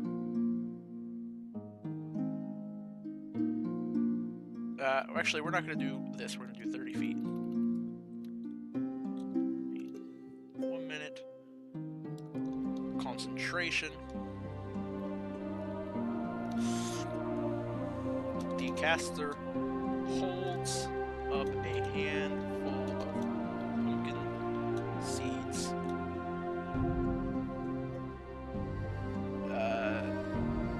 And grave dust.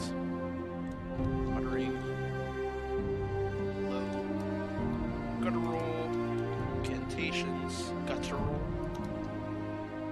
How do you spell guttural then? Game? You can't tell me because this thing can't actually. Guttural. Oh, it's a U. Brain.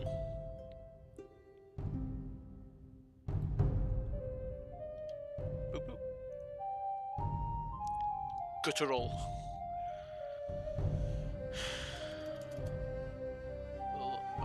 Thus uttering a low incantation for blowing to the wind. Caster chooses a square within range. All creatures in a 45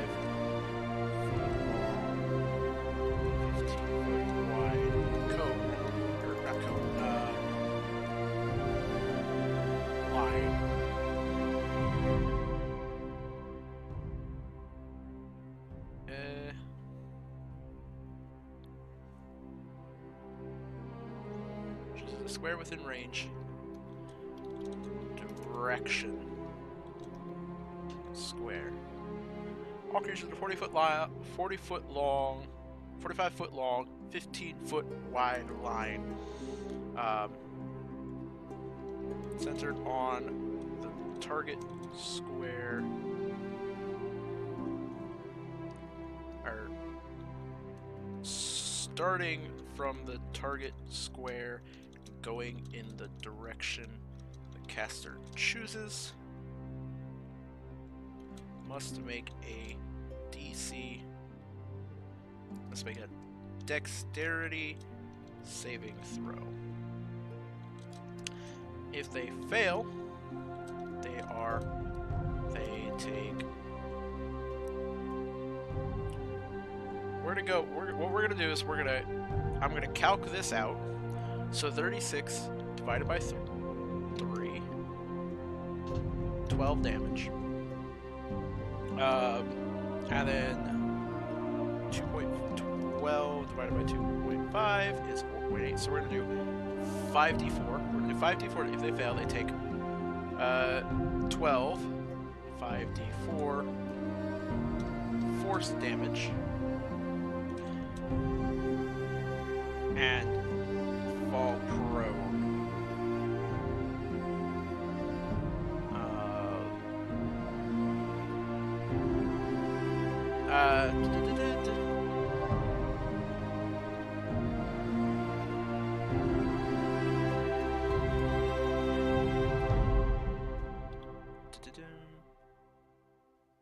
Starting when you cast this spell, and again at when a creature ends its turn in this line,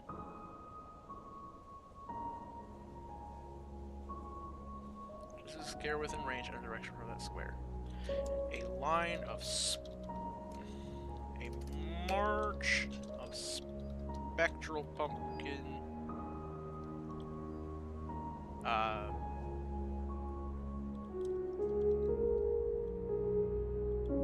March of spectral pumpkins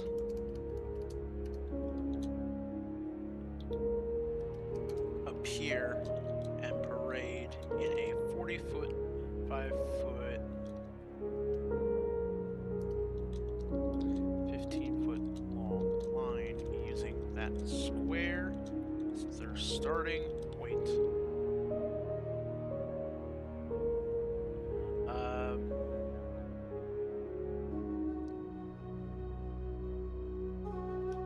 Catches a square within range, and a march of spectral pumpkins appear and parade in a 45-foot wide, 15-foot long line, using that square as their starting point in a direction the caster chooses. Starting when you cast a spell, and when a creature ends its turn in this line,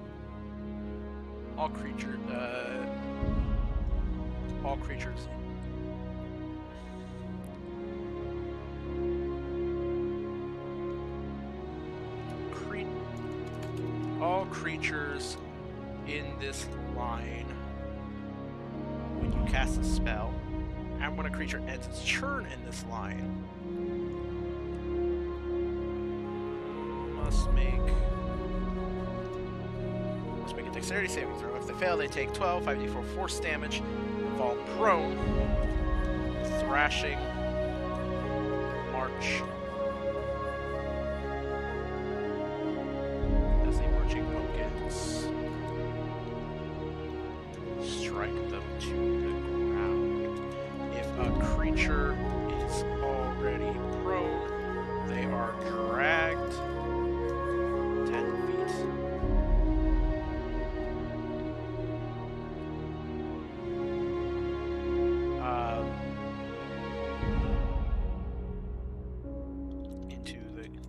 If the creature is already prone, they have disadvantage on the save, and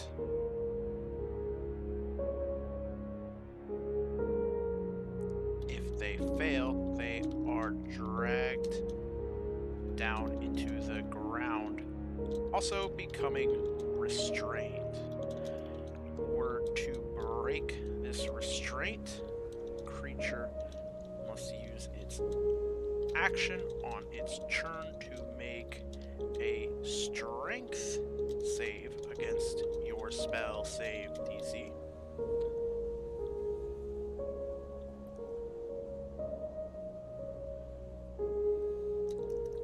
If a creature is in the ground,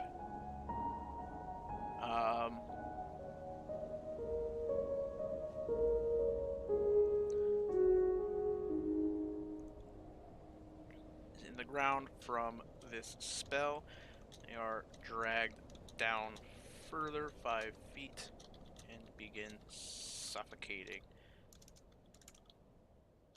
They are unable. Hold on. Let me look at conditions for 5e. I should probably save this, but I'm going to.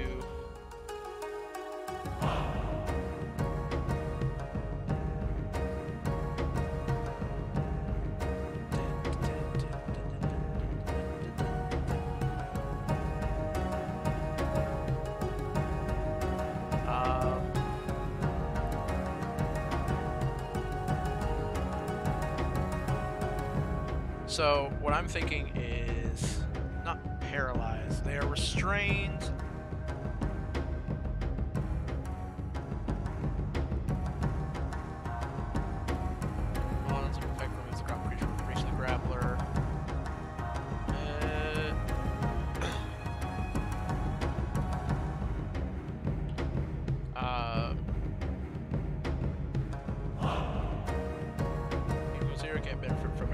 plus 2 its speed. Attack rolls against the creature have advantage. The creature's attack rolls have disadvantage. The creature's disadvantage on dexterity saving throws.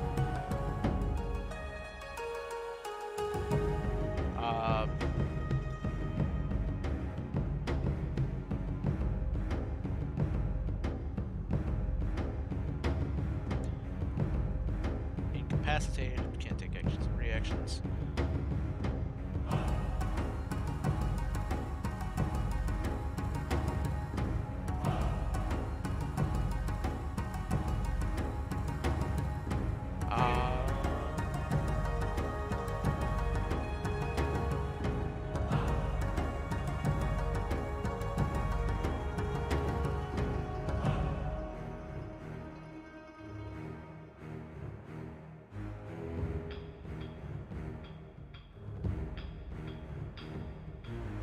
What is it?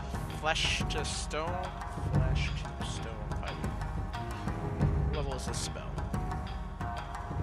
6th level transmutation. It was made of flesh, the creature must make a constitution save throw. Failed save, sustained, and the flesh begins to harden. Successful save, the creature is immune.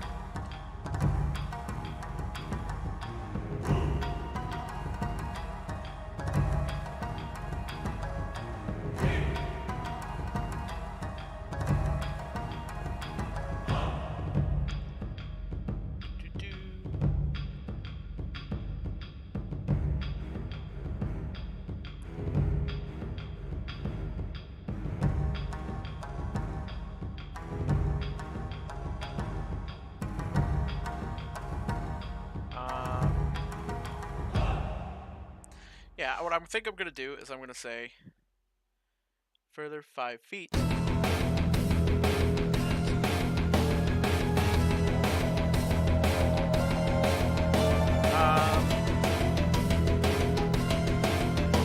what I'm going to say is all the creatures in this line when you cast a spell, the creature ends its turn in this line. Let's make a dexterity saving throw.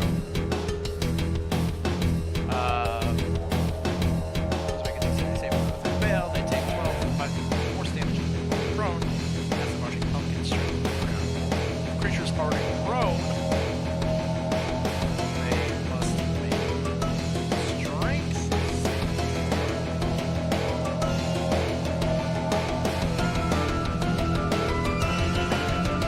I think what we'll do is we'll just make this whole thing a strength saving throw. Strength saving throw.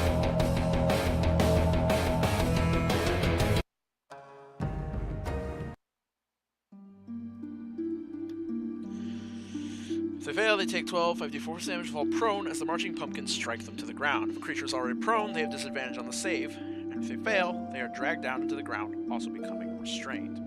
When a creature starts, we're going to go with when a creature starts its turn in this line, it must make a strength saving throw. So this is part of why this is strong in my head is start the march, and the pumpkins start marching and knocking everything down, and then anything that failed, that first save is already prone at the start of its turn, so they have to make another save or they get pulled into the ground by the pumpkin. In order to break this restraint, the creature must use this action on its turn to make a strength save against your spell save DC. Creatures in the ground from the spell, they are dragged down further 5 feet and suffer from the effects. Drag down further 5 feet. We're gonna literally copy paste the petrified thing in here so that I can read it.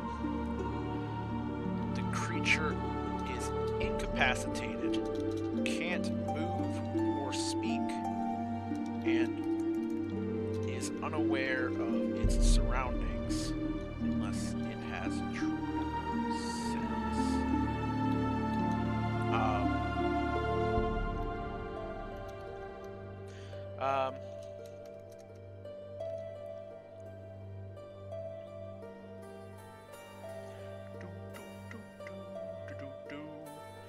The creature automatically fails strength and dex saving throws and attack rolls against the creature have advantage.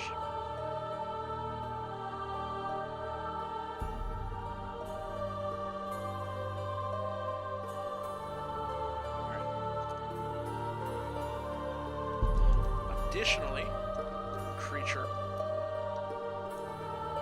suffers an additional 5d4 bludgeoning damage, force damage, if within the effects of this spell. So basically just doubles the damage output.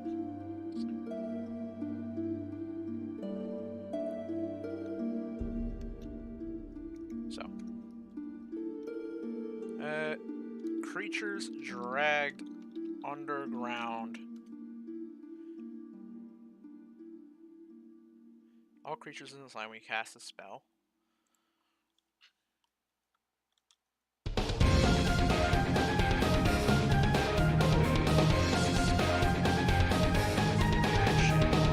Sure. And when the creature starts its turn in this line, creatures dragged underground by this spell must make a save against damage, regardless of whether they are in the spell's range or not.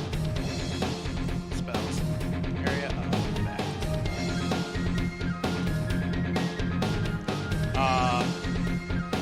And the spell ends. Additionally, creatures drag around, suffocating.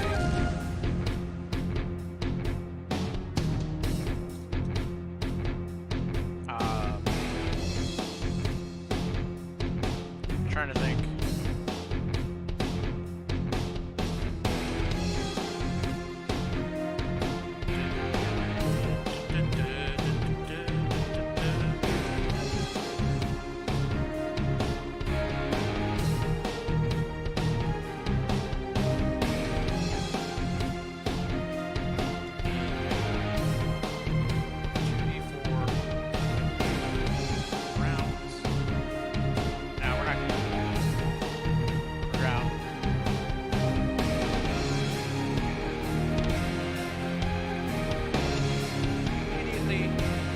Suffering 5e suffocation.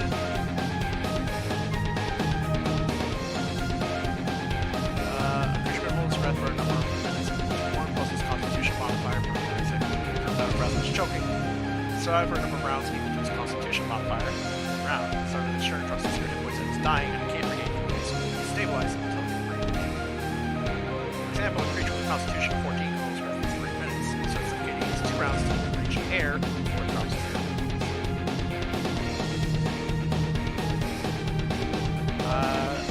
Survive for a number of rounds equal to its constitution modifier.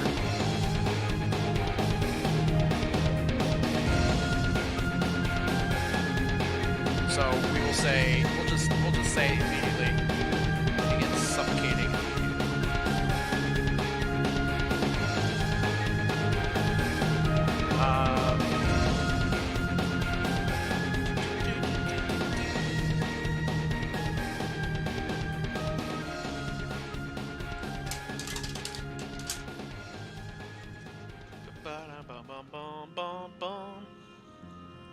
So the power of this spell is not in its like total damage. Creatures dragged underground by this spell, regardless of whether they are in the spell's area of effect. Additionally, creatures dragged underground begin suffocating immediately.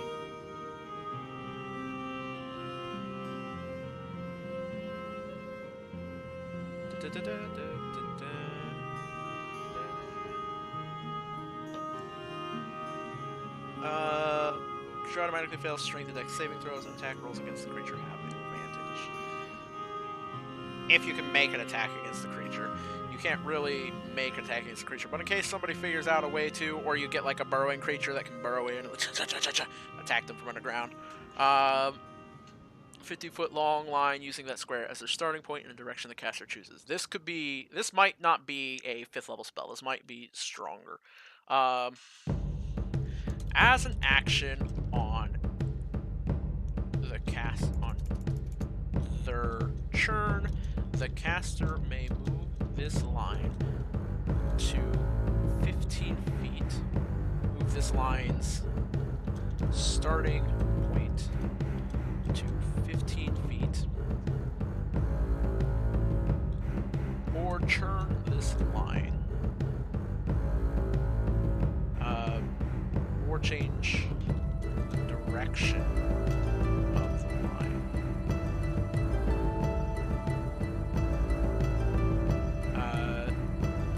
If they do so,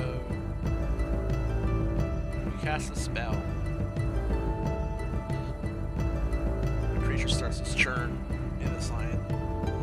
All creatures in this line when you cast a spell, and when a creature starts its turn in this line, must make a strength saving throw.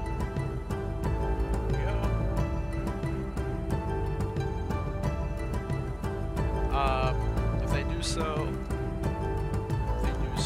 all creatures within the line after it is moved must make a strength save again, or suffer. Must save against this spell again. Must save against this spell. Must immediately save against the spell. Must immediately save against this spell's effect.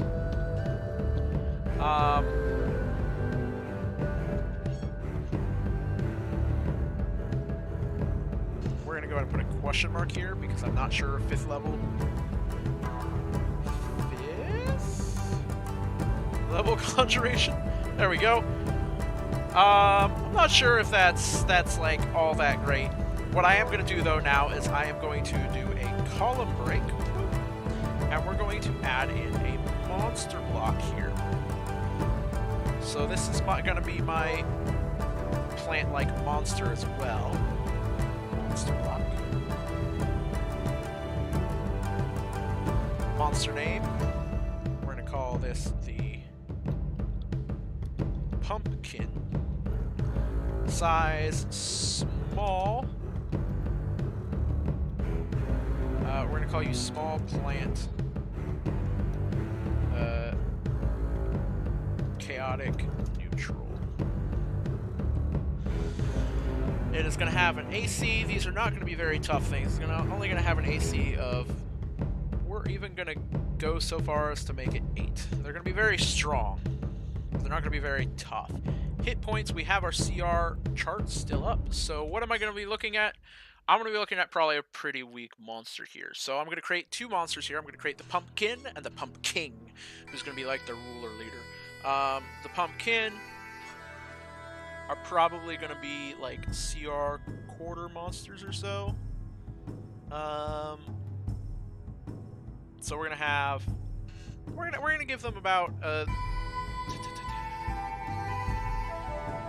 We'll give them about 36 damage health, so we'll go with 36 deletes 36 divided by they're small creatures, so they get a d6 hit point, 3.5.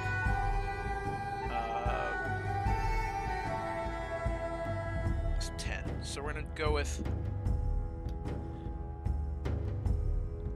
10 times 3.5 is obviously 35, so we're gonna go with 35, 10, d6. They're going to go with a speed of 20 feet.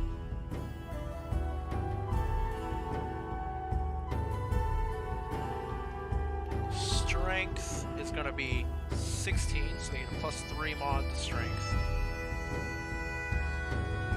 Their dex is going to be 9, so they get a minus 1. That. Their con is going to be 10. It's going to be 3, so they're going to have a minus fucking, what is that, 3 or 4?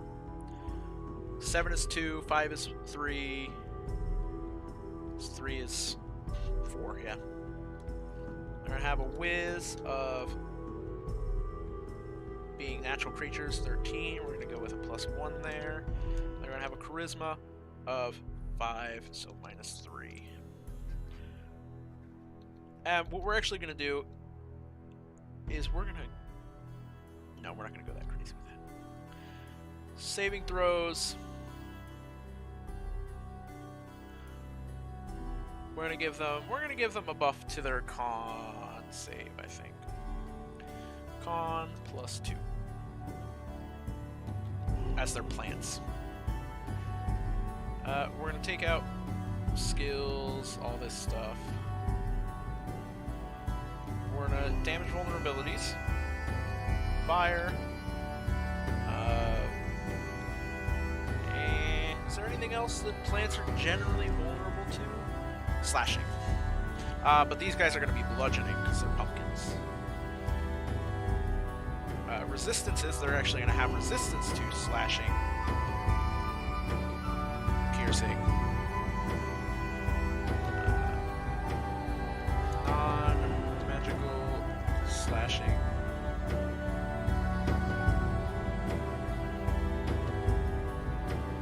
Slash piercing.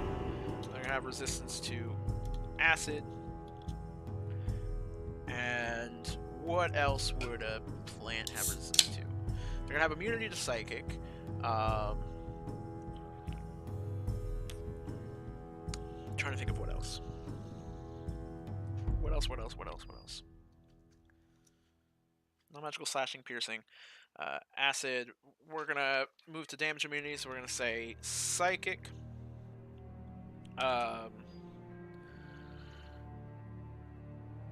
What other things would plants be immune to? Poison? No, they wouldn't have immunity to poison. I'll give them resistance to poison. Which may not make sense. Some people might say, you know, they would have. We're gonna do blinded, prone, charmed.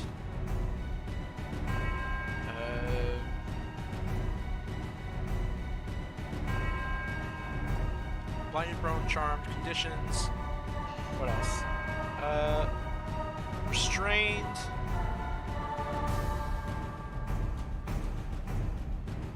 Deafened, exhausted, frightened.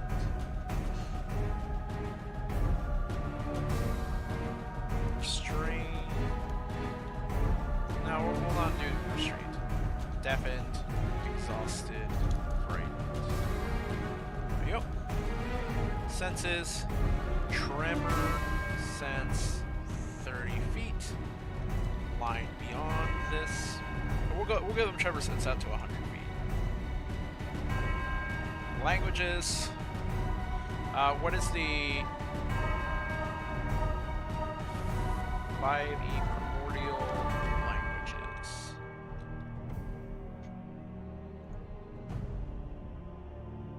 Is it Terran?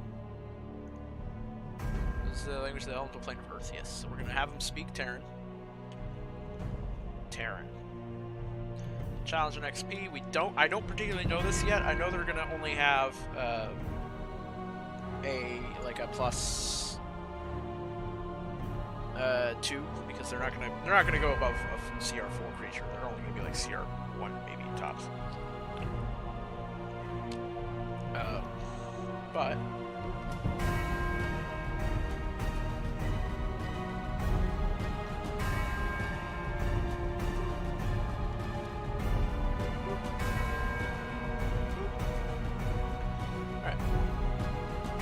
so first things first, we're going to go with traits there. Because I still find it really weird that they don't have a traits section in here. I guess some things just don't have traits, but I put traits on like everything I do. So, yeah.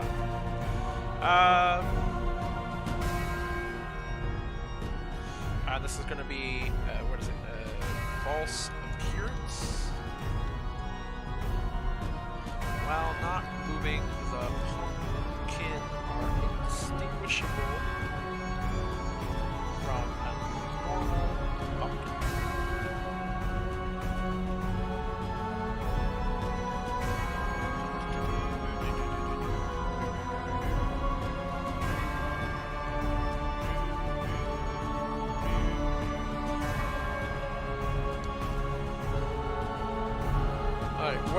What is the other?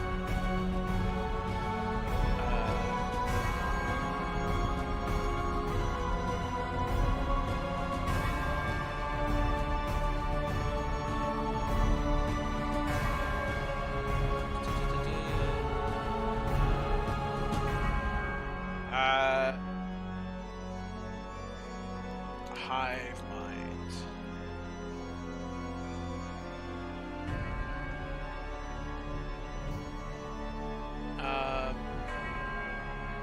Pumpkin can telepathically I'm going to say automatically share their senses with other pumpkin within 500 feet.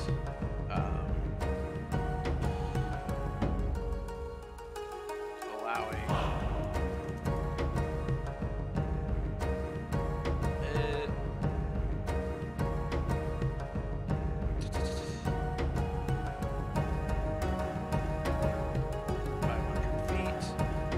say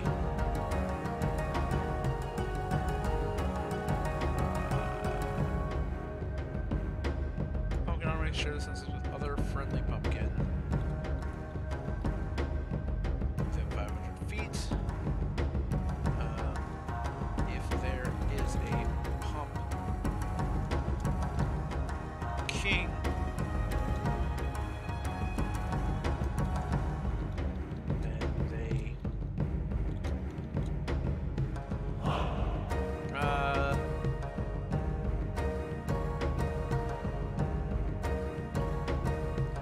there's a pumpkin present with which they share their senses, they may use their reaction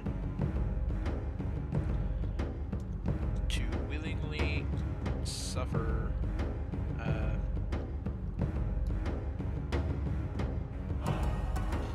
one living crop.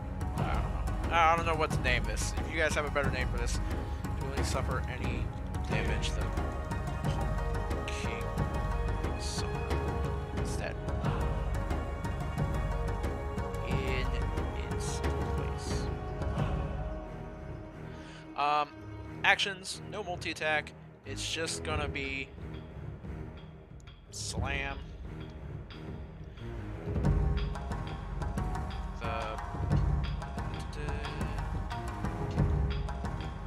Melee weapon attack plus what is it? Strength 3, so 5 plus 5 to hit, and they deal 5 feet on target.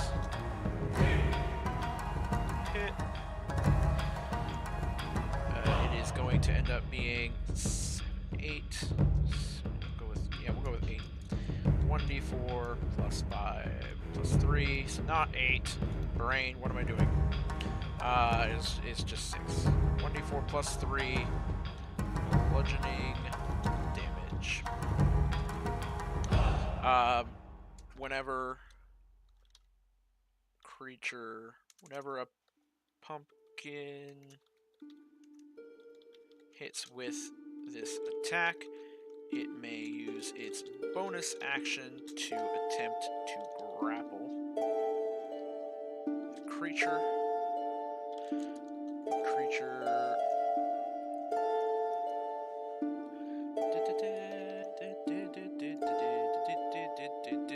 The target. We're gonna say the target. Let me double check what grappling. Grapple creature speed becomes 0 and it can't benefit from any bonuses to its speed.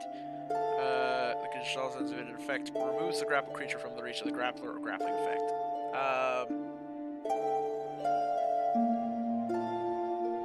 thing I want to say is, where is not incapacitated or restrained?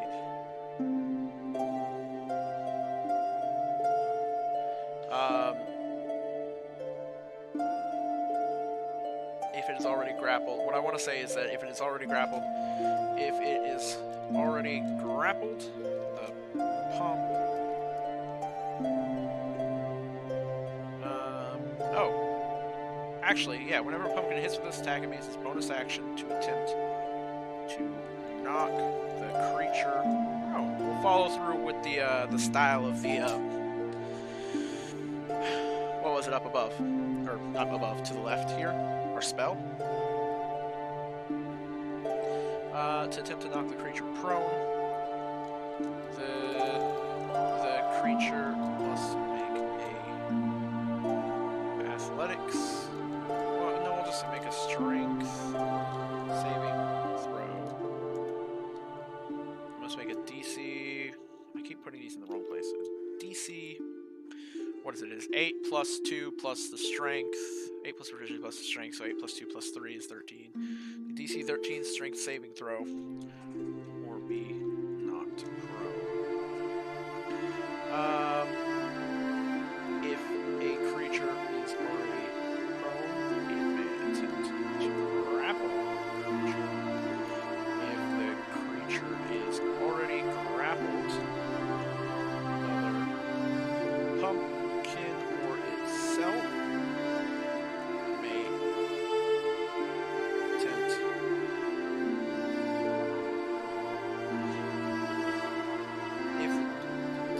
if the attempt to grapple the creature.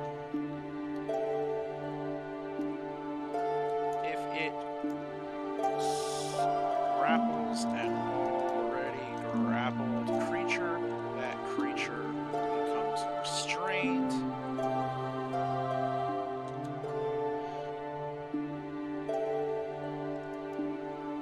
Every creature becomes restrained. Yeah, there we go. So basically, they knock you down, they grapple, wrap you up, and then they restrain you even more, and they just fucking wrap you up, and then just start pummeling you away until you become a dead corpse. And then they'll bury you in the ground. But we're not gonna make that as a... what we could do, though, speed 20, burrow 10.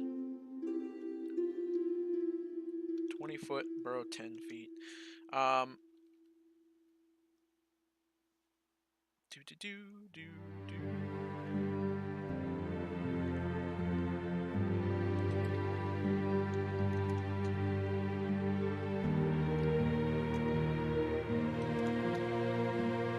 We're gonna go with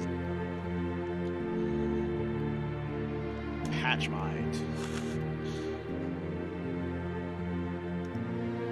Occasionally,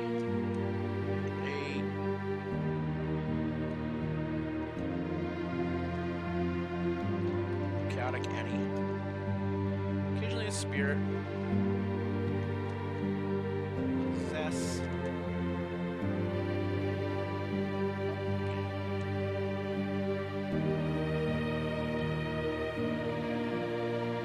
During it.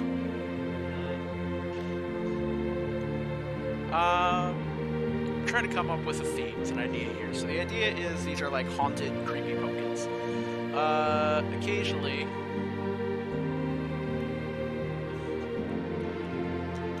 once a year,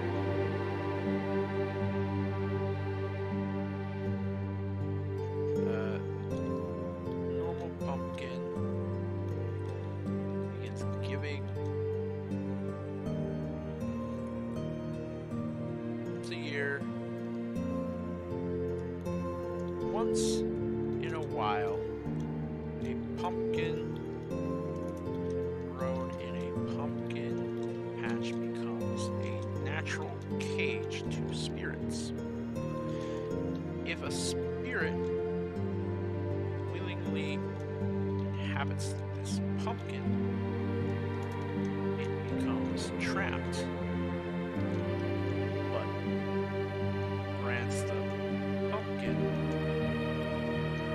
sentience.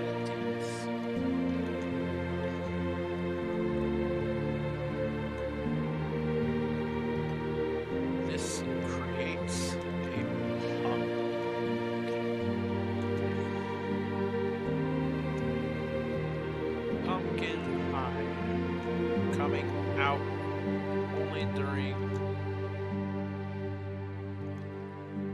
the season. Pumpkin High coming out earlier in our season to infiltrate pumpkin patches where they infect other pumpkins with this. The newly. Hold on. Pumpkin will only run or hide as they begin creating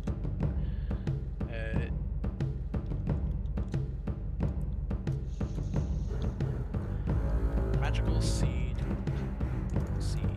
which, when injected, pumpkin generate magical seeds, which, when injected into a normal pumpkin, turns it into one of these spirit cages. In a while.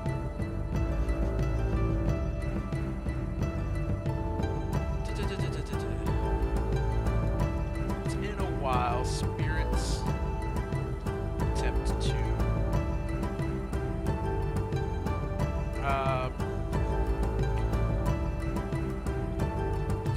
once in a while, spirits possess fruits, vegetables, and other foods of the living races in order to spook.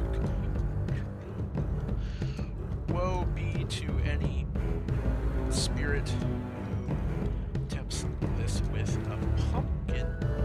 However, as pumpkins tend to be naturally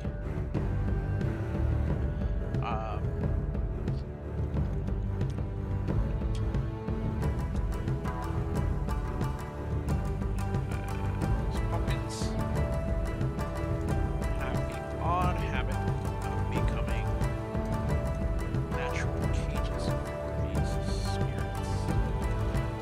One of these special pumpkin are inhabited by a spirit. The energies of this spirit animate the pumpkin, turning it into a pumpkin. Pumpkin naturally create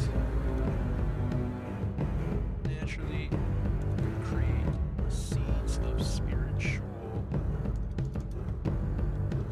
energy, which they then use to infect other normal pumpkins, making them into additional pumpkin.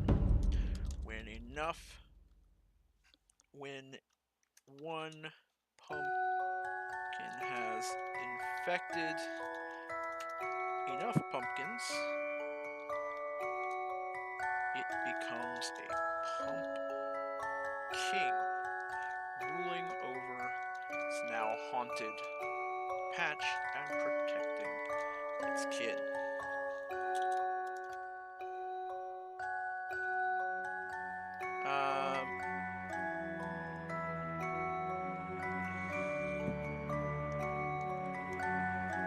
Pumpkin alone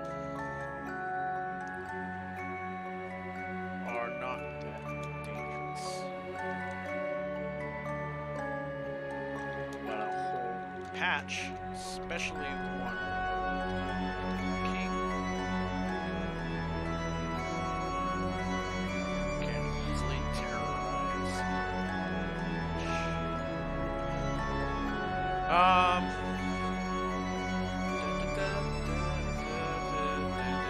Hold on, let me see if this actually fits in here. It does right now.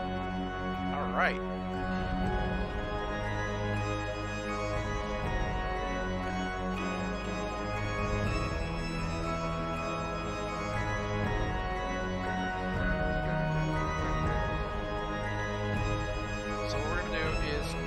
think that's enough for the pumpkin. But we're actually gonna take. I don't know why I didn't think to do this, but we're actually gonna.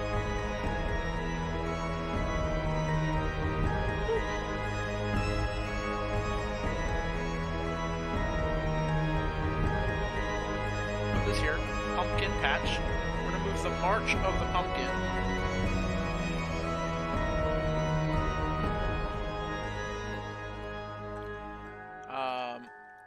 Bam. To a new page. And we're gonna move the pumpkin themselves to the other side of this column break.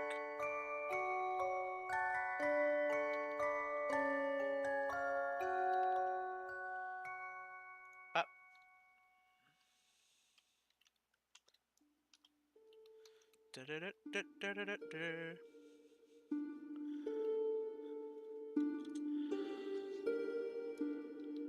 Pumpkin generally only attack those who enter their patch, living mostly in peace. If a creature enters the patch, however, they will attack it without thought. Unless a pumpkin is present, in which case they tend to just defend themselves. They tend to only attack. They attack depending on the pumpkin.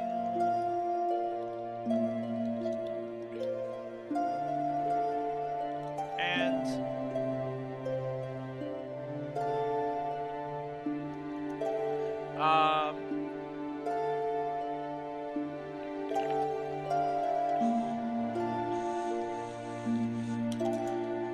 pumpkin rely on knocking their opponents down, grappling and restraining them, and burrowing into the ground with their prey in their arms, burying them alive.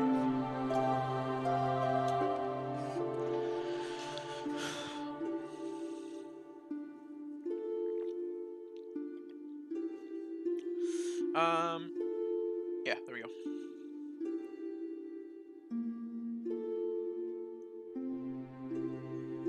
So we have our pumpkin here.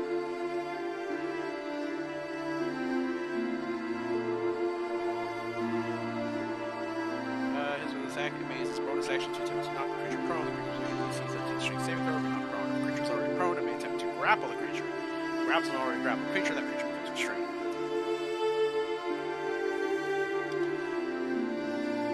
There we go.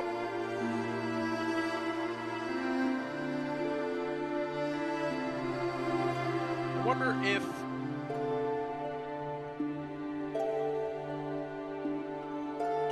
so we'll put you on the other side of this column break since you have to be over there. And then we're gonna add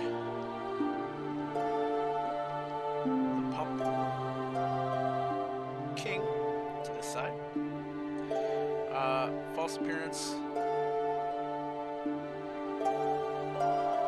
So we're gonna go ahead and we're gonna take away your slam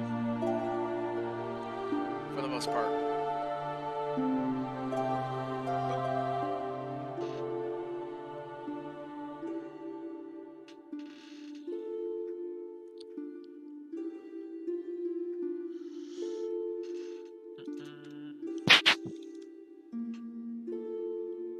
So these are not going to fit into this one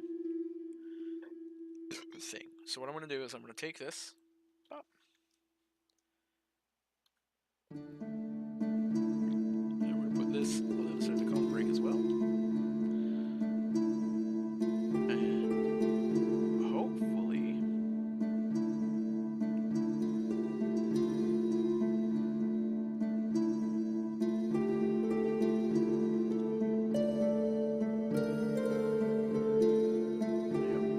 Now we've got some room to work with for the Pump King.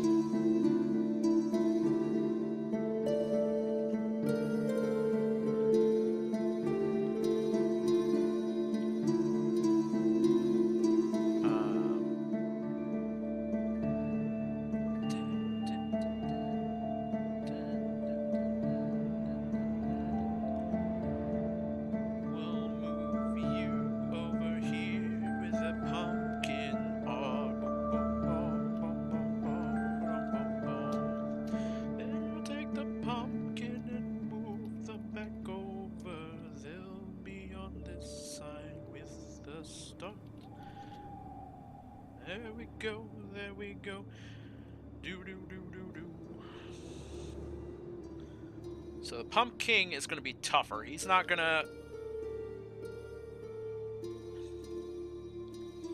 Pump King is going to be a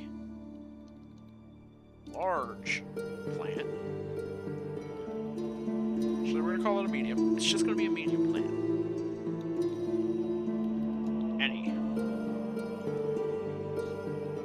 Armor class is going to be 15. Hit points are going to be a lot higher. I don't know what yet, but his speed is going to be...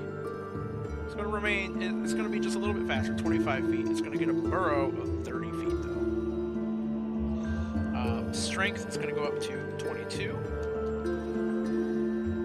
His Constitution is going to go up to... His Dex is going to stay low. So we're actually going to bump it down even more to -2. And its Constitution is going to go up to 22. Its Intelligence is going to go up to 14. Its Wisdom is going to go up to 17. And its Charisma is going to go up to... Wisdom, we're going to drop its Wisdom back down to 15. So that I can make its Charisma go up to 17.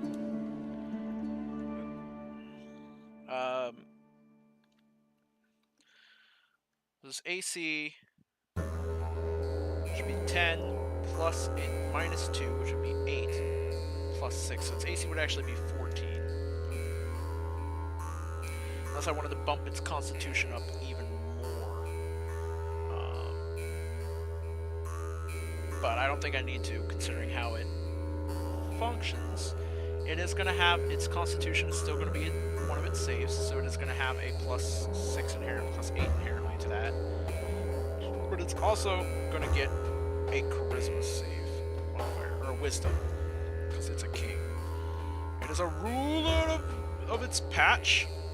I'm going to say +4 for now. We'll say +2. +6, and then we're just going to have to remember to come back and add its proficiency modifiers. Same exact immunities, except it is no longer going to be immune to being charmed or frightened. And it has Tremor Sense out to 500 feet.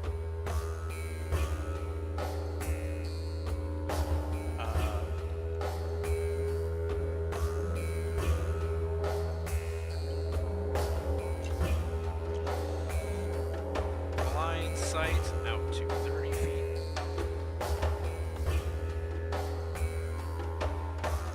Well, actually, we'll just call it Dark Vision out to 60 feet. There we go. Language is Terran, Common.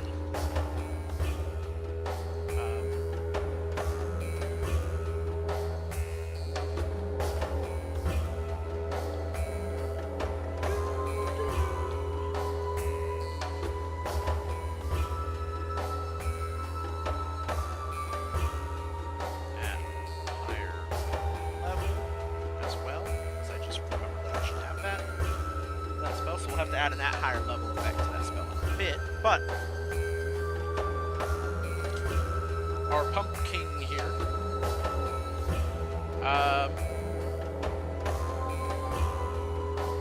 we're gonna call him the Patch Lord.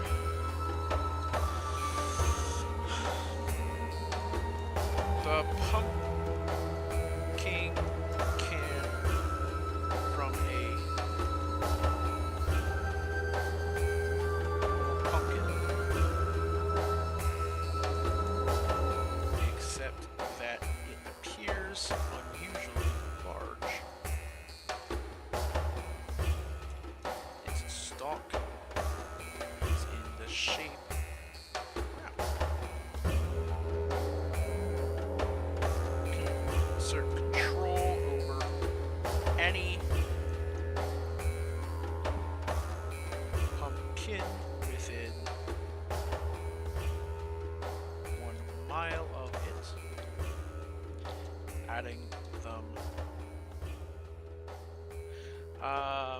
Going back up to the pumpkin.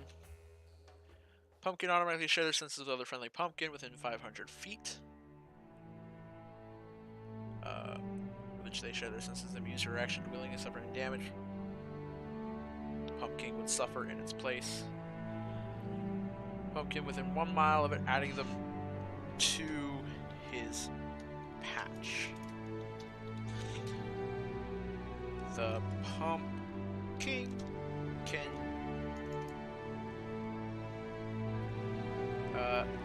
automatically shares the senses of those pumpkin and issue them telepathic commands, which they will follow.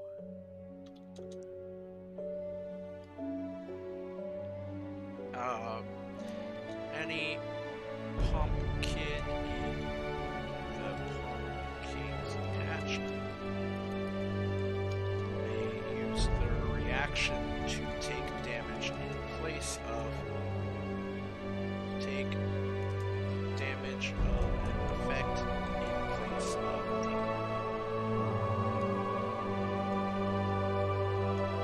pumpkin.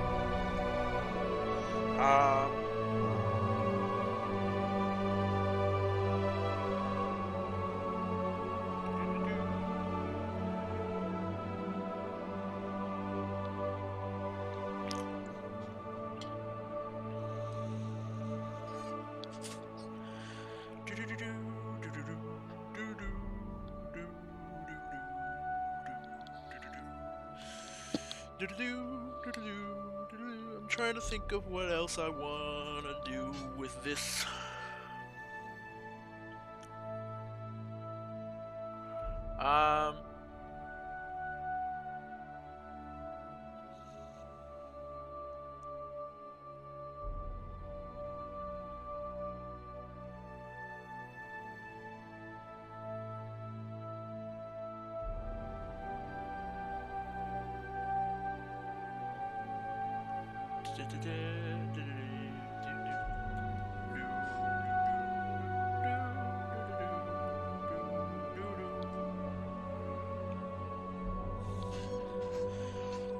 So we'll get back to that in a bit. What we're gonna do is we're gonna go to this, and we're gonna give him a 2d6 plus 6 bludgeoning damage and slam, which is an average of 7 plus 6 is 11. No, it isn't. It's 13.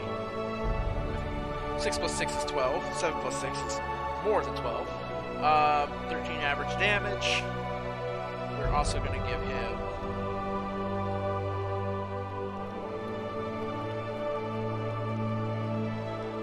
a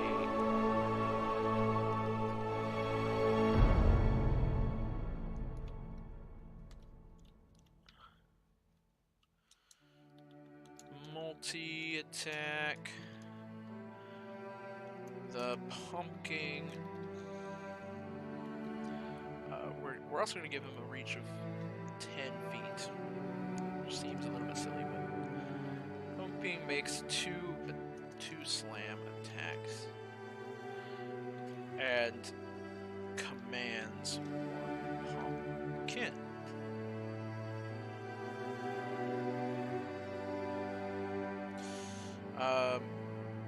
And command. The pumpkin may use its action to command a pumpkin to make an attack. To make a slam attack.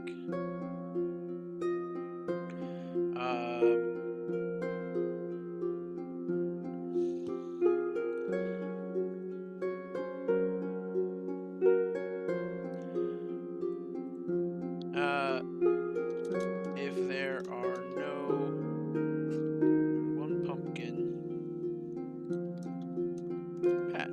There are no pumpkin in his patch, and he makes 3 slam attacks.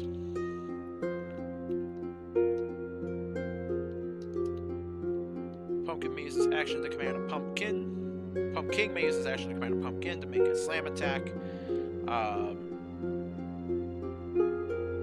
Slam or grapple attack.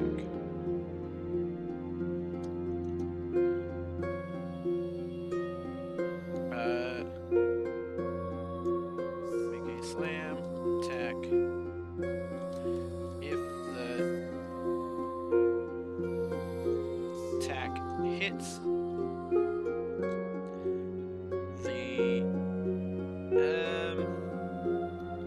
pumpkin may make its grapple immediately, and the target has disadvantage on this save.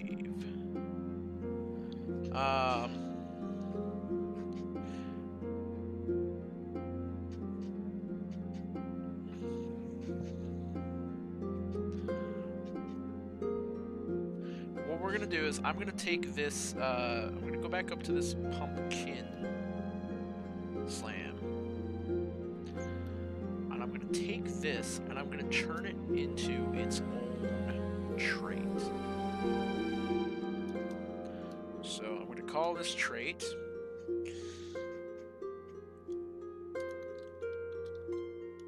Massive Vines.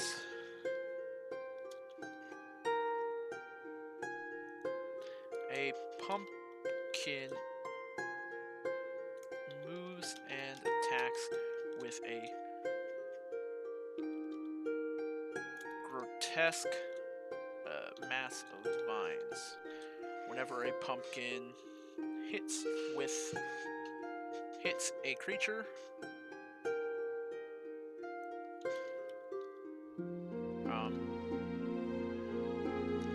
whenever a pumpkin hits a creature, it may use its bonus action to attempt to knock the creature prone.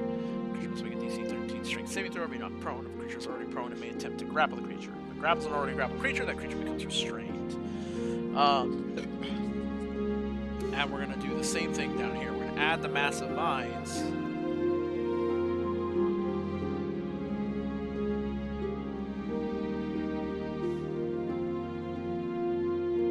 Command a pumpkin to make a slam attack with its acid hits. The pumpkin may trigger its mass of vines for free. Vines immediately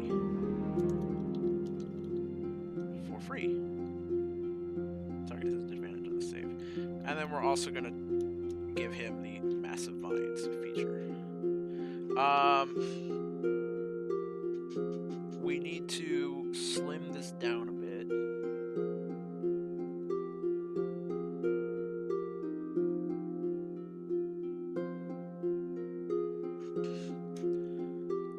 First things first.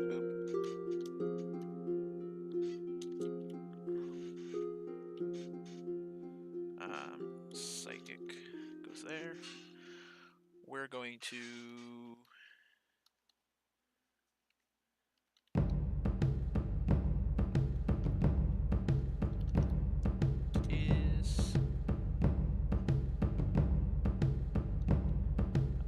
control over any pumpkin while to its patch. Shows the sense of those pumpkin issues. The telepathic commands which they follow. The pumpkin in the pumpkin's patch means the reaction to take damage and effect facing the pumpkin. Massive vines. Pumpkin moves and attacks with a grotesque massive vines. Whenever a pumpkin hits a creature, it may use its bonus action to attempt to knock the creature prone. The creature must make a DC not 13 because his strength and shit are way higher. So it would be a DC 16 minimum. I imagine it will be a DC 16 because I don't think he's going to go above CR4 creature. Grabs an order to grab a creature, the creature becomes restrained.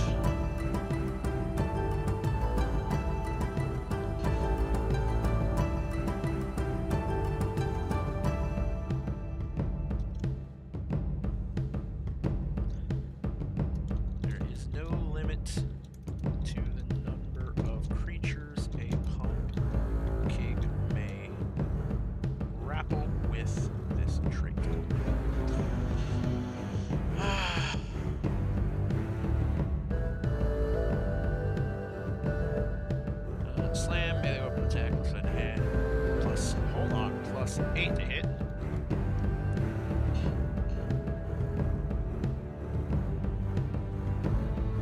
So it's immediately for free in the turn. So save.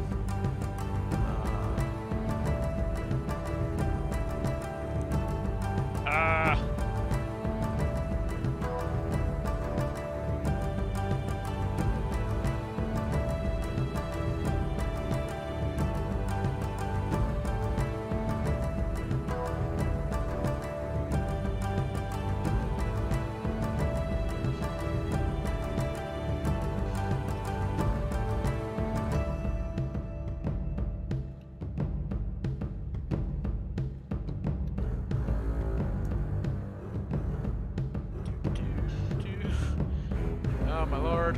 Alright.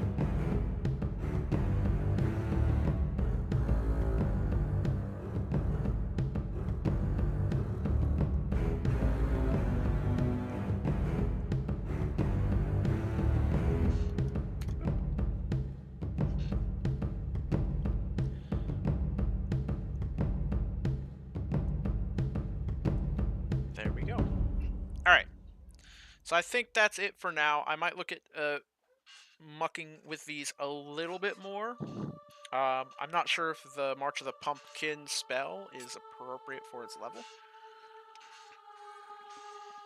Like, maybe it's too weak, maybe it's too strong. At higher levels, though, what I am going to say is that when casting this spell at a higher level, the range of spell increases, the length of the line increases by 5 feet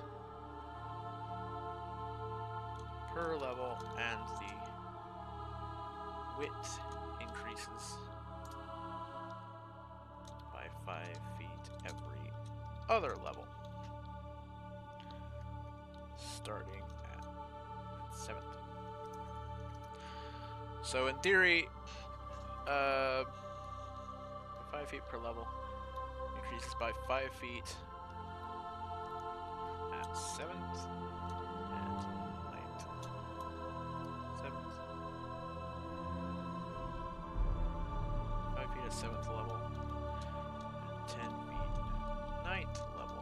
So at 9th level, in theory, you cast it at 9th level, and its range, its length increases by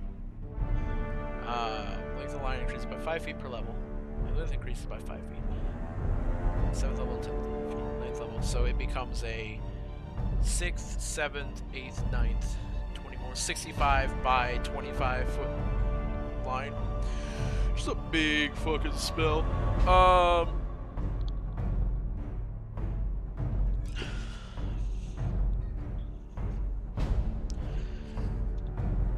Does under a little good rolling incantation before rolling the season. Does when the caster chooses square within range. All hostile creatures in this line when you cast a spell. And when a hostile creature starts its turn in this line, must make a strength saving throw.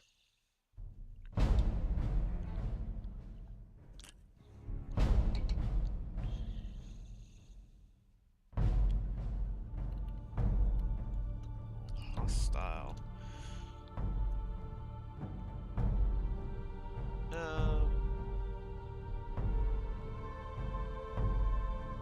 Yeah.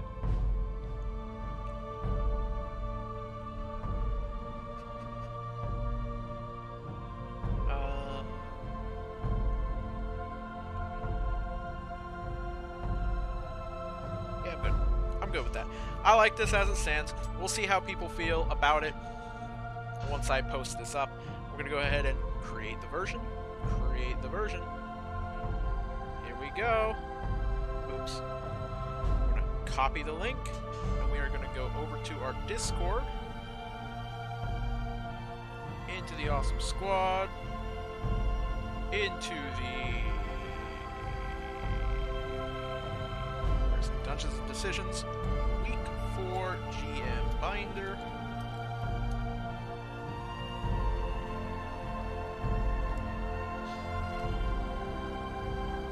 Contains the Pumpkin,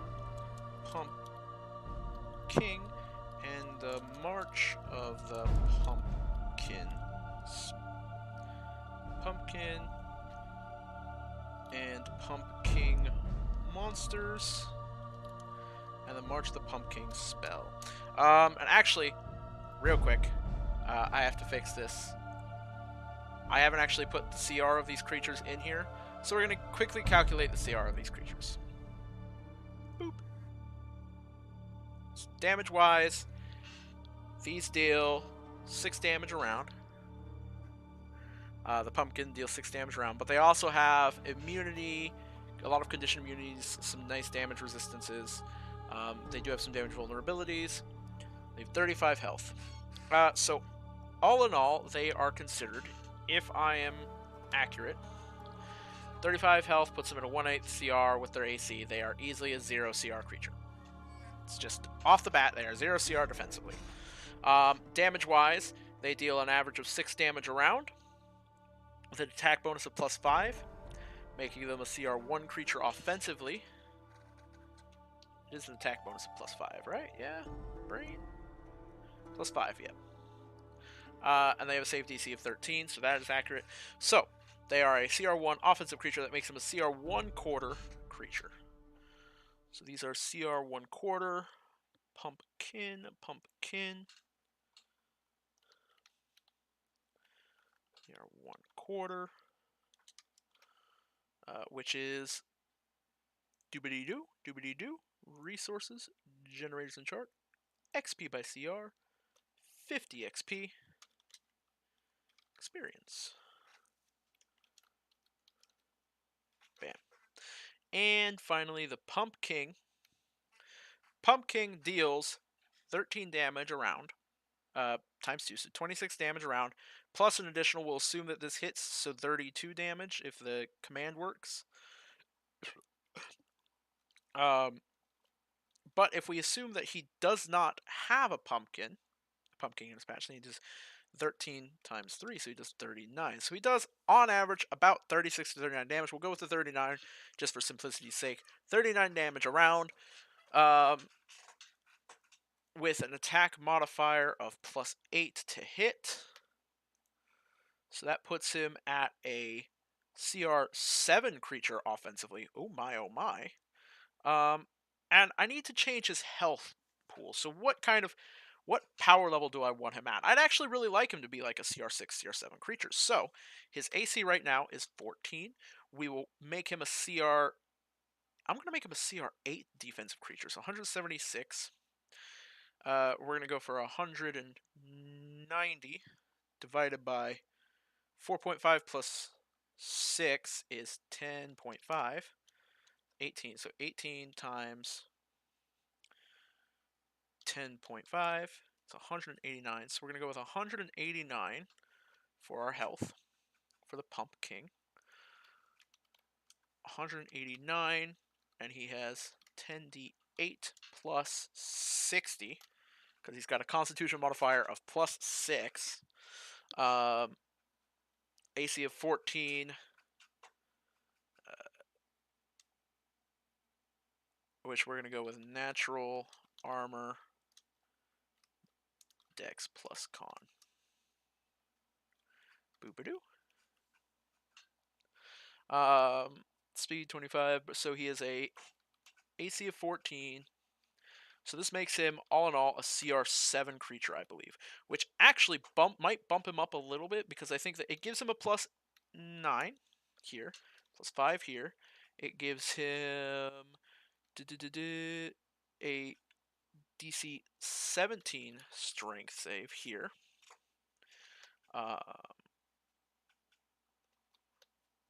Strength saving throw or be knocked prone, or creature will be prone, blah blah blah. Pumpkin makes 2 slam attacks. There's no limit to the number of creatures a Pumpkin may grapple or restrain with this trait. The Pumpkin makes 2 slam attacks and commands 1 pumpkin in his patch. If there are no pumpkin in his patch, then he makes 3 slam attacks.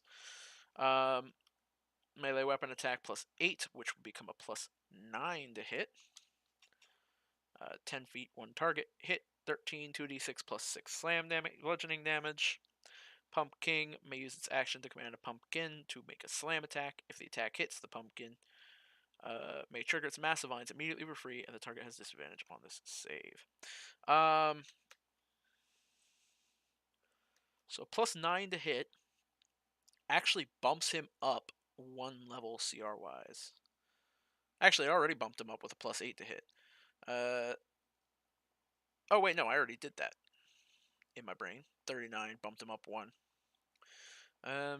So he's already bumped up 1. He doesn't get bumped up a second time because it's only +3, not +4.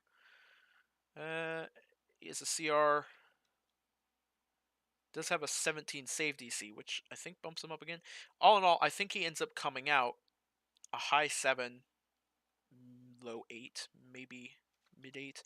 I'm going to go ahead and give him a CR. Does CR8 bump him up again? No. Okay.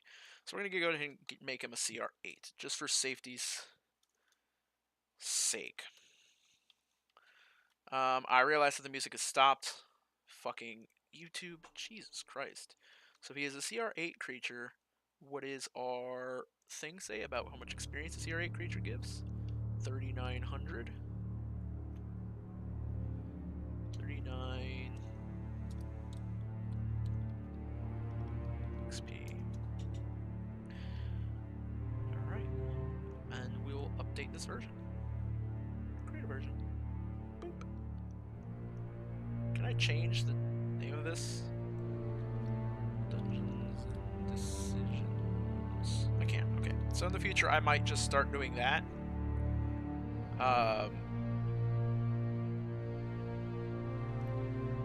But for now,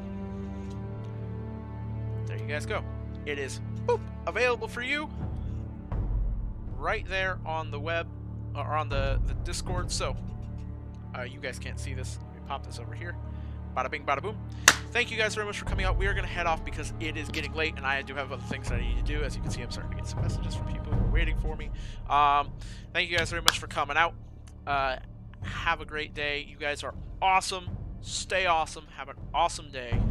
And, yep, if you like what you saw, go ahead and click follow up above. Subscribe, donate down below if you've got money you can spare. It helps me. It goes a huge way to helping me, honestly, as this is the only thing I do right now. I don't actually have a job currently. I don't actually have a job currently. Brain. Discord. Like I was saying, we've got Discord. You can see it there. Join the Discord down below, and you can see all this stuff. Make sure you agree to the rules. Read through the rules carefully, because it tells you how to agree to them in the rules.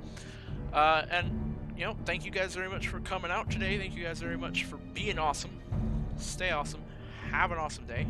My name is Force. Signing